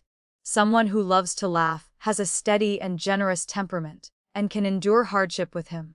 Mother said with a smile. Why did it sound like she was describing my sister Rosalind? Her Majesty the Empress and the Empress Dowager personally came to attend Mother's birthday. This was a great honor for our family. Unexpectedly, when the banquet started at noon, His Majesty also came, with eldest brother following behind him. Eldest brother's face was cold and his expression didn't improve just because His Majesty had arrived. This was the first time I had met His Majesty. I didn't expect him to be so talkative. The young lady from Grand Scholar Song's family, Yuan Jun, was my age and also unmarried. His Majesty pulled her and my eldest brother together and talked for a long time, even implying that she had delayed her own marriage because she was waiting for eldest brother. In truth, that young lady was incredibly beautiful, a true beauty. But she was the type of girl completely different from the one Mother described. One look and you knew she was a sheltered young lady from a prestigious family, someone who had never tasted hardship. My eldest brother probably wouldn't like her. As His Majesty talked, eldest brother's face grew darker and darker. His Majesty told eldest brother to take her for a walk. Eldest brother's face was black, he looked extremely impatient, but he still led her outside. With his temper, he would probably make her cry before it was over. The elders sat and talked. I listened for a while and felt bored, so I quietly slipped away. I was now the minister's youngest sister. Eldest brother was extremely prominent at court. Even if others looked down on me for being simple-minded, they wouldn't show it. I understood. My sister Rosalind had said, it doesn't matter if others are sincere with you or not. As long as you can tell the difference yourself, that's fine. I knew they only disliked me not so, obviously, because of my eldest brother. There were many young ladies at the banquet today. Our courtyard was large, and the garden was planted with all sorts of flowers. It wasn't like in Bianjing, where we only had a small patch of dirt. Rosalind had tilled the soil there to grow vegetables. From spring to autumn, our yard was always green. The flowers are beautiful, but they're not as good as the vegetables Rosalind grew. They weren't prettier than flowers, but they were practical. Now, our dining table has new dishes and meat every day, but it's never as delicious as what Rosalind cooked.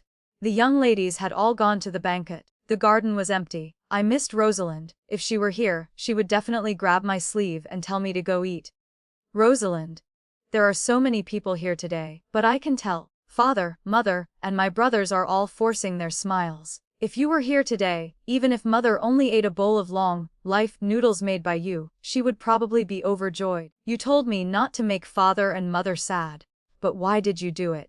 You're so mean. Have you really decided you don't want us anymore? Father said he wants to discuss my marriage, to marry me off. Because I'm a grown-up young lady now, I can't live at home forever. But Rosalind, scared. I'm scared that after I'm married, he won't let me come home to wait for you every day. Please come back soon, okay? I squatted in a rose bush. The red roses were in full bloom, their petals like velvet. Rosalind loved red roses. I reached out to pick one but a thorn pricked my finger. A drop of blood oozed out. Flowers with thorns must be cut with scissors. Didn't you know? It was Zhou Xian, Prince Huai. His face was dark, his tone flat. I couldn't tell if he was in a good mood or bad. He squatted beside me and took out a handkerchief to wipe the blood. It's just one drop. It doesn't hurt. Doesn't hurt. He wiped it very seriously, very carefully. My brothers had never been this careful with me. Don't you know I've been simple-minded since I was little? Simple-minded means stupid. Stupid people don't feel hartash or sadness, and they don't feel pain. I pulled my finger back and looked at him, replying seriously. He said nothing for a long time, then stood up and held out his hand to pull me up. His palm was calloused. He was a prince, but also a general who guarded the frontier. I took his hand and stood up. My legs were a bit numb from squatting. "You are not stupid," he said. I smiled at him. "Rosalind said I have a dimple when I smile, which is very pretty. My sister Rosalind said so." "What kind of flowers do you like?" "I don't like flowers. I like the vegetables my sister Rosalind grew. When we lived in Beijing, Rosalind dug up all the corners of a yard to plant vegetables. I watered them every day. I watched them sprout, grow, and finally end up as food on our table." I felt happy. I wasn't completely useless. I could help Rosalind. "You like your sister Rosalind that much? You don't understand. When we were going through hard times, my sister Rosalind was as thin as a bamboo shoot, but she never let me hungry once. In the cold winter, she would tuck my feet into her robes, holding me as we slept until dawn. No one dared to laugh at me for being simple-minded because Rosalind would fight them. Outsiders all say the Wen family suffered so much those years, but they don't know that I never knew what suffering was." He looked at me, his mouth set in a resolute line.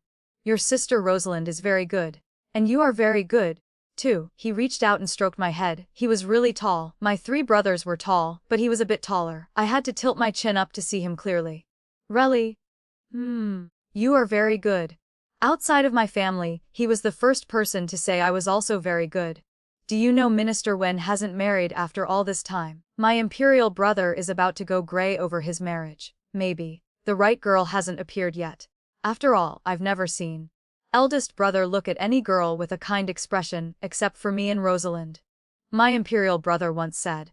"Minister Wen refused the marriage to the Song family, saying he wanted to marry your sister Rosalind.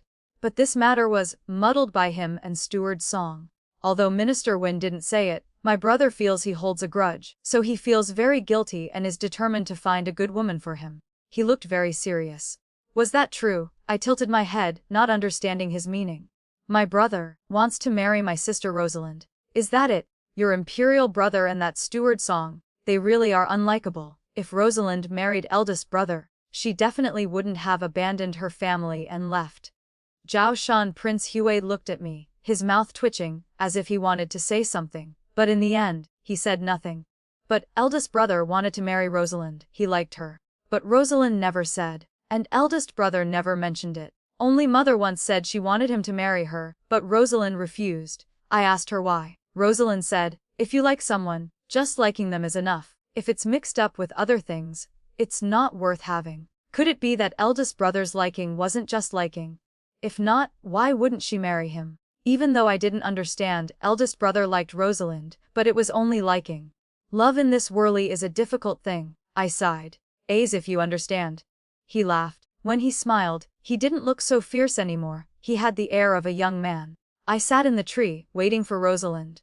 He practiced his spear in the courtyard. When he had nothing to do, he'd sit on the wall and talk to me. I always did most of the talking, he just listened, replying occasionally. I don't know whose child it was, but outside the south wall, a boy pointed at me and said to the little girl beside him, "You must never be like her." What well-behaved girl knows how to climb trees like that? My mother says she's a simpleton. I happened to be holding a pear. I listened to Rosalind. If anyone calls me a simpleton, I must fight back. I threw the pear, and it hit the boy squarely on the shoulder. He looked at the bruised pear on the ground, then at me. I lifted my chin, righteous, and stared back at him. It wasn't my fault. He burst into tears, wailing. The little girl saw him cry and started crying too. Immediately, a young woman ran out of the side door of Grand Scholar Song's house. I knew almost everyone in the Song residence, but I didn't know her. She shrieked, asking the 2 children what was wrong. The boy pointed at me, saying I had thrown a pear at him for no reason. The young woman turned and looked up at me. She wasn't pretty, small eyes, a sharp chin, and no flesh on her cheeks. "Why did you throw something at my child for no reason? Whose child are you? Do you have no manners?" She put her hands on her hips, looking like an oil jar. I was stunned. She was saying I had no manners. I was raised by Rosalind. Saying I have no manners is the same as saying Rosalind didn't teach me properly. Nonsense. How could a girl raised by my sister Rosalind have no manners? I retorted. The woman didn't seem to expect me to talk back. Her mouth fell open, revealing slightly yellow teeth. The wall was close. She was really not easy to look at. I don't know why, but the woman started cursing endlessly. I grew up in the market with Rosalind. What kind of fierceness hadn't I seen? She was nothing. But I didn't want to waste words on her. I climbed down the ladder. The side door wasn't locked, just guarded by an old woman who was hard of hearing. I opened the door and peeked out. The woman was squatting, checking the boy from top to bottom, as if afraid the pier had broken him. She wasn't likable, but she was devoted to her child. Rosalind said you can't judge a person by one side. Everyone has their difficulties. If they have good points, they have bad. If they have bad points, they surely have good. It just depends on how you look at it. I'll forgive her for scolding me. Joshaus, Prince Huate, was standing behind me. I don't know when he got there. He usually looked so serious, even a bit scary when he wasn't smiling. Why didn't you scold her back? He asked. My sister Rosalind said, if someone throws mud at you, use that mud to plant a lotus. Besides, she's not all bad.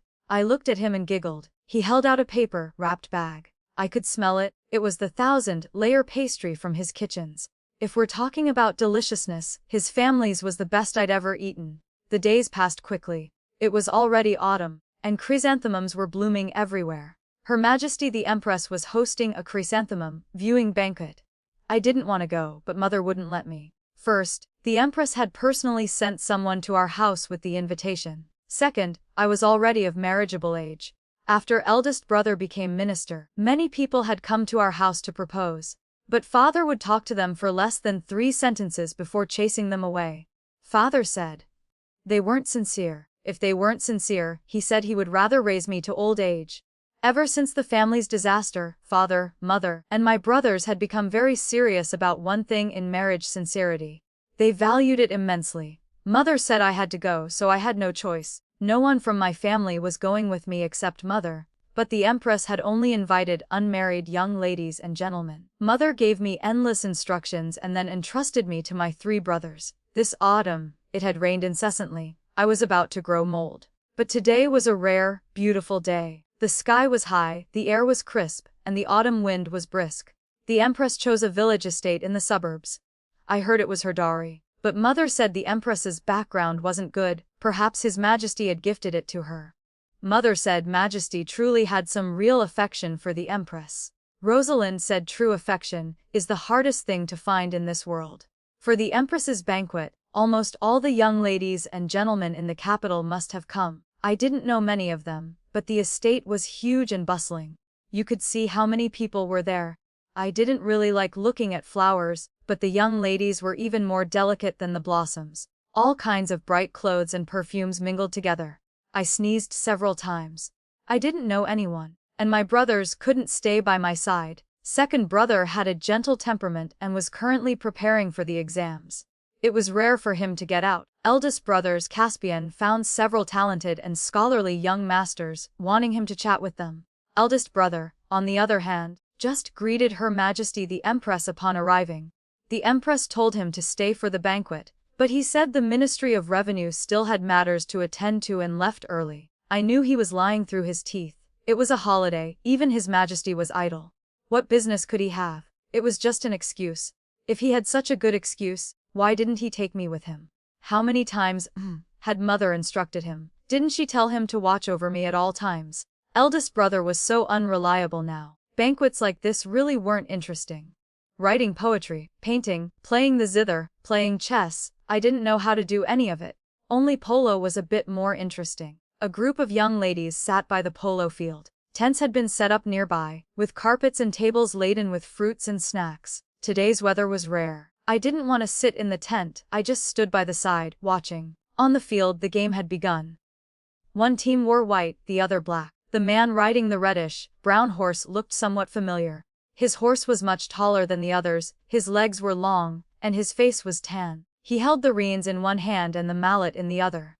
Every time he swung, he hit the ball. The ball flew accurately into the goal, even from far away. His arm strength and equestrian skills were both excellent. All the young ladies on the sidelines were staring at him. Zhao Shan Prince Huade really was impressive. I shielded my eyes with my hand, staring at him. His horse was strong and beautiful. You probably couldn't find a second one like it in the entire capital.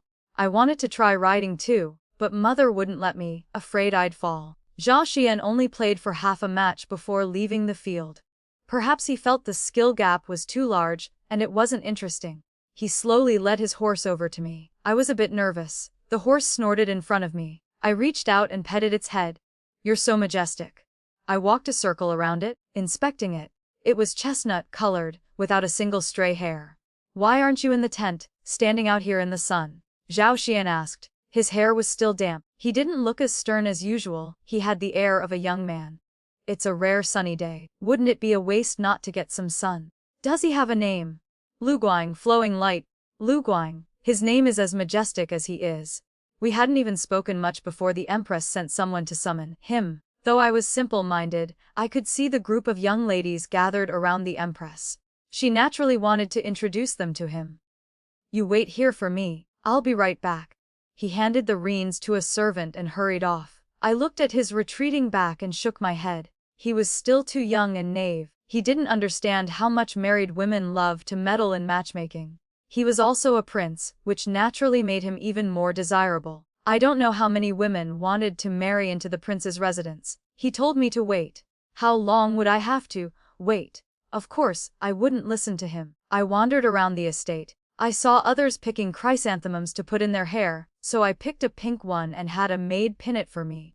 Year after year, month after month, flowers and moonlight, it all goes in circles. If my sister Rosalind were here, life would be much more interesting. Because she was busy every day, with endless things to do. I would sit by the stove, feeding the fire. Rosalind would be cooking meat. She'd use her chopsticks to pick out a piece, blow on it, and give it to me to taste. I'd say, "Delicious." And she would laugh and say, "How delicious. You have to count 1, 2, 3. Just over a single piece of meat we could talk for half a day. Sometimes, I'd learn a new character and teach her to write it. She'd ask about the character's origin as she learned. I'd search through books. Whether we found it or not, we could ponder it ourselves for half a day. Life just passed like that, half day by half day. It passed so quickly. More than 10 years seemed to flash by in an instant. Mother said time passes quickly only when you're living well. I was living well. Every day was good. Only, Rosalind had suffered. Not only did she have to pull me forward, but she also had to protect the entire Wen family. If I had everything, I would surely want to give her the best things in the world. Pearl. The young lady who called me was the young lady from Grand Scholar Song's family, Yuanjun, Lady Song. I curtsied in return. She was slender and delicate, like a willow branch in the wind. On such a beautiful day, she was still wearing a cloak, her cheeks rosy. "Just call me Yuanjun. There's no need to be so polite." She walked slowly beside me. This was the first time I had spent time with another young lady. I was a bit flustered. "The weather really is wonderful today. We must take the books at home out to sun." She glanced at me and said, "Yes, and the blankets, too. The books in my house are all in my brother's studies. They will naturally take care of sunning them. I only sun my own blankets." She pressed her lips, stunned for a moment, and said nothing for a long time. "Your eldest brother. What does he usually do?" When she asked, she seemed a bit shy and lowered her head, revealing a long, beautiful neck. "He's either meeting guests or out. I don't know what he's busy with. Sometimes he's not even home for meals." "Your sister Rosalind, is she beautiful compared to me?" She suddenly stopped, her expression unreadable. I didn't know why she suddenly asked that. "My sister Roland is incredibly fair. My eldest brother is already fair, but she is much fairer than him. She loves to laugh. When she laughs, her eyes curve like crescent moons, rosy lips, white teeth. My sister Rosalind is the most beautiful person in the world. No one can compare to my sister Rosalind." "Is that so? She's that beautiful?" Her voice was faint, as if her earlier enthusiasm had vanished. She left as suddenly as she had arrived. I knew she wanted to marry my eldest brother, but I didn't know why she asked about my sister Rosalind. At the banquet, Her Majesty the Empress invited me to sit at her table. Everyone at the table was royalty. Like Zhao Xian, Prince Huate, I quietly filled my stomach. After the banquet, I waited for my brothers to take me home. Zhao Xian wanted to talk to me, but every time he was about to speak, someone else would talk to him. By the time the banquet ended, we hadn't exchanged a single word. Flower viewing was exhausting. I couldn't wait for my brothers to get me, so I just had the coachman take me home first. When I got home, I immediately tattled to father and mother. They had abandoned their little sister, running off to have fun. But mother just smiled and said, "Good, it's so good that they can still eat, drink, and talk with others." But Someone like my eldest brothers, Caspian, who had never even attended a banquet, actually got blind drunk and was carried home by his servants. We didn't know about this. But when he still hadn't returned by dinner, Father asked, and only then did we find out he had gotten drunk during the day. Mother was worried, so I went with her to see him. Eldest brother usually stayed in the outer courtyard. It was desolate. His room only had a bed, a table and a chair. He was lying on the bed. He must have been truly drunk. His face was pale, his brows furrowed, and the corners of his eyes were red. I suddenly remembered how he looked on the flower boat that day. Rosalind said he was born beautiful, and because he was too beautiful, he had to suffer so much. Rosalind told me to forget that day, to pretend I'd never seen him, that he was just my eldest brother, and he had always been the eldest brother who loved and protected me. Tears welled in the corners of his eyes, drop by drop. I don't know why they wouldn't stop. Mother called his name several times before he opened his eyes. Mother asked him where he felt unwell. He just shook his head. After a long time, he finally asked Mother. He said, "Mother, is Rosalind angry with me? Is she angry that I never once said I liked her? Is that why she wanted to leave? She's never coming back, is she?" After asking, he closed his eyes again, his expression both fragile and helpless.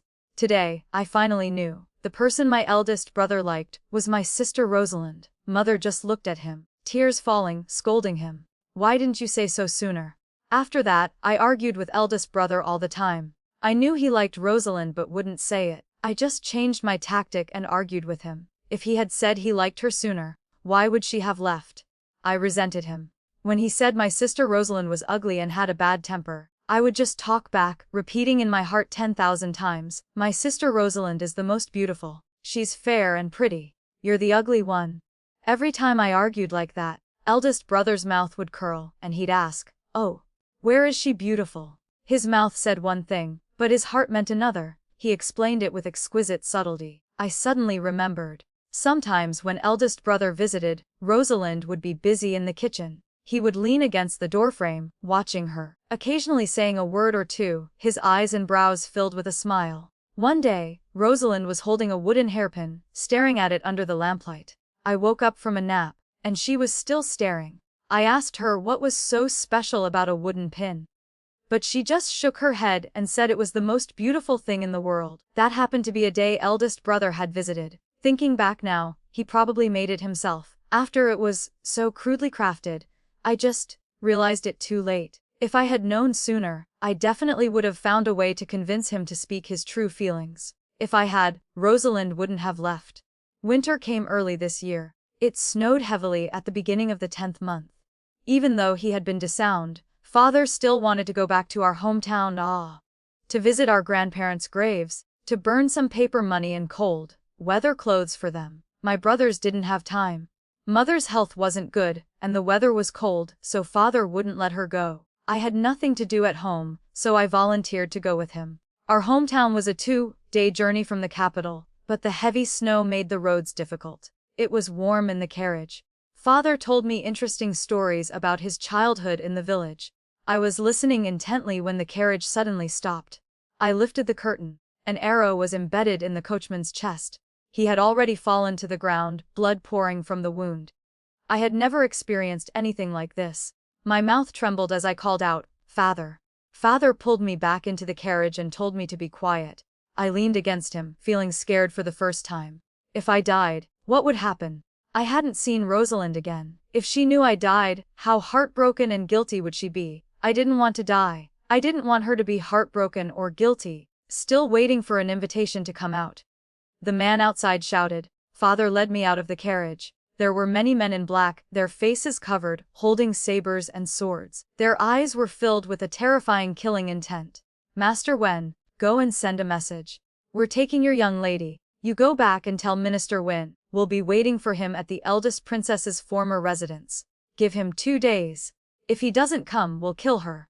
One man shoved my father away and put a blade to my throat. I was so scared my limbs went limp, I couldn't speak. One of them threw me face down onto a horse, and he whipped it. The horse's back pressed into my stomach, making me vomit. I could only watch Father's figure, chasing after us, grow smaller and smaller. We rode like that for a whole day. The next day, we arrived outside the familiar city of Bianjing. The city gates were heavily guarded. Eldest brother must have known I was kidnapped. They found an old Taoist temple outside the city. There was only one old Taoist priest, who seemed to know them. My hands and feet were tied, my eyes blindfolded, and I was thrown into a room. I was only given one bowl of water. My stomach churned, and I threw it back up. I said I needed to use the latrine. I said it many times, but no one paid attention. For the first time since I grew up, I wet myself. I don't know if it was from shame or fear, but I cried and cried until I fainted.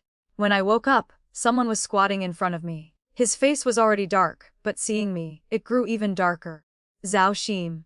I called his name. He untied the ropes on my hands and feet. I saw he was holding a sword. Blood was dripping from it, drop by drop. The killing intent rolling off him was terrifying. I trembled, looking at him. The tears I had held back finally burst out. Zhao Shine. They wouldn't let me use the latrine. I wet myself. Why didn't you come sooner? Woo elf. I clearly saw him freeze for an instant. Then he took off his black fur cloak, wrapped me in it, and pulled me into his arms. I rubbed my tears and snot onto his chest. It was already dark. I could only see many people lying scattered in the courtyard. Lu Guang, his horse, was outside the temple gate. He put me on the horse. The large cloak blocked the wind and snow. I didn't feel cold. How did you know I was here? I asked. He led the horse, his shadow long and resolute. Your father went to the palace to find your eldest brother. I happened to be there. He replied calmly. How many days has it been? One. Just one day. Why did it feel like so long? Why did they take me? Why did you come to save me? Your eldest brother beheaded the eldest princess. They wanted revenge on him. He just led the horse like that, the horse carrying me all the way back to the capital. He took me to an inn, found clothes for me to change into, and bought me food. I was too scared to sleep. He sat in a chair and stayed with me all night, but he never said why he was the one who came to save me. After I got home, I rarely went out. 1. I was timid. 2. I didn't want to see him. After all, he knew I had wet myself. What face did I have left to see him? I heard father and my brothers gave him many gifts to thank him. In the storybooks, it always says a life-saving debt must be repaid with one's body. I said this to my brothers. Their faces immediately changed. They confiscated all the storybooks in my room, burned them in front of me, and told me never to read such things again. In truth, I hadn't even finished my sentence. I was going to say that I'd probably scare him off anyway. After all, I'm this old and still wet myself. How could I dare offer myself in marriage? Winter nights were gone. My storybooks were gone. I slept all day. How could I sleep at night? I put on a cloak and watched the snow under the eaves. The snow was falling heavily. There was a person standing in the courtyard. He was so bold, climbing the wall into my house. I opened my mouth to call for someone, but then I stopped. I didn't dare look at him. I lowered my head and went into my room. His footsteps were almost silent as he followed me inside. Only one candle was burning. He stood at the table, looking at me. I sat on the stool, clutching my sleeves, not daring to look at him. Why are you hiding from me? His voice was extremely deep. When did I hide from you? I just didn't want to go out. Before I could finish, he suddenly squatted in front of me. The tip of his nose almost touched mine. Is it because you're embarrassed? Anyone would be like that in that situation. He smiled, his nose straight, his features sharp. Why did you climb the wall into my house? I blinked, asking him. Usually, you say you're simple-minded, and I don't believe it. But looking at you now, you really are. I like you. Can't you tell? He said gently. I clutched my chest. I must have misheard. He liked me. What was his intention? He was a prince. He didn't need to borrow my eldest brother's influence. And, while he wasn't as handsome as my brothers, he was still a true, heroic man. I told him this. When he said that, he looked just like he was plotting military strategy. You are an excellent man. Why do you like me? Your sister Rosalind, didn't she ever teach you? When a gentleman says he likes you, you're supposed to lower your head shyly and ask, do you want to marry me? She never taught me that. I want to marry you. Why? Because you are simple and sincere. I tossed and turned all night.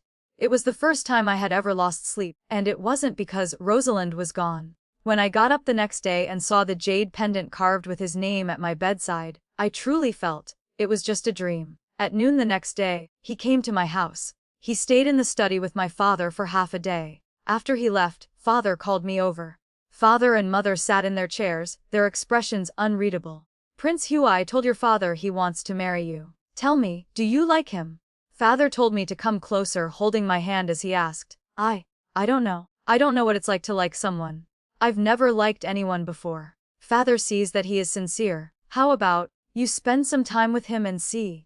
If, by then, you don't like him, we'll forget it. Since father had spoken, he started visiting often. Sometimes we'd ride, sometimes we'd walk, sometimes I'd just watch him practice his spear. The days suddenly became faster. Only my 3 brothers never gave him a pleasant look. Second and third brother were busy preparing for the exams, but they'd occasionally find excuses to block him, not letting him in the house. Eldest brother's Caspian would just give him a cold look and slam the door. He even raised several fierce dogs and tied them at various points along the wall. Father had to tell the servants to take the dogs away. I squatted under the eaves, giggling, watching the drama. Zhao Xian's Prince Hui's face just got darker and darker, staying that way until the end of the year. Second and third brother both took the exams. Second brother became the Tanhua scholar. The family held a celebratory banquet. My brothers, though their faces were cold, finally opened the door to him for the first time. He used the wine to propose marriage, and was promptly thrown out. My father asked me if I liked him. I remembered what Rosalind had said, being with him. Even if every day is just an ordinary day, because he is there, those ordinary days become different. Father, I think I like him. He's patient, he chats with me, buys me food, and doesn't mind that I'm simple-minded. Father, look at him, is he like Rosalind said? Does he have only me in his heart? Father told him to find a matchmaker. He brought His Majesty, but my eldest brother's Caspian kicked His Majesty out. He only said one thing. Your Majesty, when you were meddling in other people's marriages, did you ever think that one day, your family would be in laws with mine? His Majesty left, dejected. I heard Mother tell Father that eldest brother still remembered how His Majesty had Steward Song fabricate that loyal servant nonsense, which made my sister Rosalind leave in anger. One night, Zhou Prince Hui suddenly appeared in my room again. He frowned and asked if I wanted to marry him. I nodded. Of course I did. He said if we waited for my brothers to agree, we might have to wait until Rosalind returned. But he couldn't wait. If he didn't marry, he had to go to the border. The border was unstable, with frequent invasions. If he wanted my brothers to agree, there was only one way, and so, he and I cooked the raw rice. At the end of the 3rd month, he found out I was pregnant. He went to the palace and knelt for 3 days, receiving a beating. My 3 brothers, left with no choice, finally agreed to the marriage, their faces cold. In the 6th month, I married into the prince's residence. He said he would take me to the border. I just ate and slept all day. My temperament changed a lot. I said I wanted to go with him. I wanted to wait for Rosalind to come back. He frowned and coaxed me, saying that when we got to the border, he would definitely find her for me, and have her stay with me every day. I didn't believe him. If he could really find her, why would he have endured my brother's anger for so long? At the end of the 7th month, second brother finally married. Although second sister-in-law's Hayes Hui Niang's background wasn't high, she was an excellent woman, with a gentle temperament, and she was very filial to father and mother. I heard mother say that second sister-in-law's father hadn't agreed to the marriage at first. It was eldest brother who personally went to negotiate. I knew eldest brother carried his own pain, so, once second brother liked someone, he would do anything to help him. Although Zhou Xin Prince Hui was our family's son-in-law and was treated well by father and mother, he never received a warm welcome from my brothers. When he came to our house, he would sometimes get drunk or be suppressed by eldest brother. Even though his martial arts were high, his verbal skills were no match for my brothers. He said he couldn't stand losing, so he stayed up every night, reading books by lamplight. I watched his serious expression and couldn't help but smile. On the winter solstice, I ate dumplings for lunch and had just lain down when a maid from our house came. She said my sister-in-law had sent word the grand-aunt-in-law had returned. For a moment, I didn't understand who this grand-aunt-in-law was. The maid said, "Who else could it be? It's the sister Rosalind that your highness misses day and night." I threw on my cloak, not even bothering with shoes. When I reached the house, I stood at the door, quietly listening. The person inside was speaking, her voice unhurried, clear, and pleasant. "Wasn't that my sister Rosalind?" I lifted the curtain. Rosalind was sitting on the kang, looking just as she used to. It was her. It was my sister Rosalind. In the end, she couldn't bear to leave us. She had come back. That day, Zhao Xun Prince He whispered to me, "Eldest brother's eyes aren't pure. When he looks at Rosalind, he will definitely marry her." My whole family knew. Only my sister Rosalind didn't. Rosalind married from my house. I gave her all the silver I had saved. It was the dowry I had saved for her. Xochiar's Prince Huade prepared 2 village estates for her. He told me to give her all the deeds. He said, "States are the best dowry. If they fight in the future, she'll have a place of her own." Rosalind looked at the box of silver, stroked my hair, her eyes glistening with tears, but they didn't fall. She said, "My pearl is grown up. She's about to be a mother herself. Seeing you find someone who can love you and protect you, I am very happy. The prince treats you with his whole heart. You just need to treat him the same way you've always treated your family. He comes from the royal family. What he has seen most is the treachery of the human heart. Family affection in the palace is cold. Only when he comes to our home is he at ease. Our family only sees him as a son-in-law, not a prince. You two are husband and wife, you should be even more so. Just remember, no matter what, he is your husband." I understood what she meant. I also told her how His Majesty and that steward song had meddled in her and eldest brother's marriage. Rosalind narrowed her eyes and smiled. After a long time she nodded. After that, eldest brother's Caspian married Rosalind, as he wished. With just a wall between us, our homes gradually became livelier. My sister Rosalind pestered eldest brother to build her a swing under the scholar tree. Within 2 days, the swing was up. Another day, she said she wanted to build a door in the wall. That way, it would be more convenient for me to visit my maiden home. Eldest brother pulled a long face and went to find Xochia's Prince Huade. The two of them toiled for a whole day and dug a hole in the wall. Rosalind was not satisfied with the hole. Eldest brother knew how to be an official, but he didn't know how to build a door. In the end, they had to ask third brother to do it. Every day, Rosalind found tasks for eldest brother, and he never refused, always appearing satisfied. I asked her why she did that. Rosalind said, "Perhaps, only this way will he feel that I love him." After that, I gave birth to Zhao Dabao. Less than a year later, second sister-in-law gave birth to Wen Ru. Half a year after that, Rosalind gave birth to Chao Rong. The house became more and more lively. Father and mother doted on their grandchildren and grand-nephew every day. They both looked much younger. As for eldest brother, aside from attending court, he wouldn't go out if he didn't have to. He even painted my sister Rosalind's eyebrows and combed her hair. Who in the entire capital wasn't envious of my sister Rosalind? I think I finally knew what I had been waiting for. Perhaps it was just days like these. Father and mother are in good health.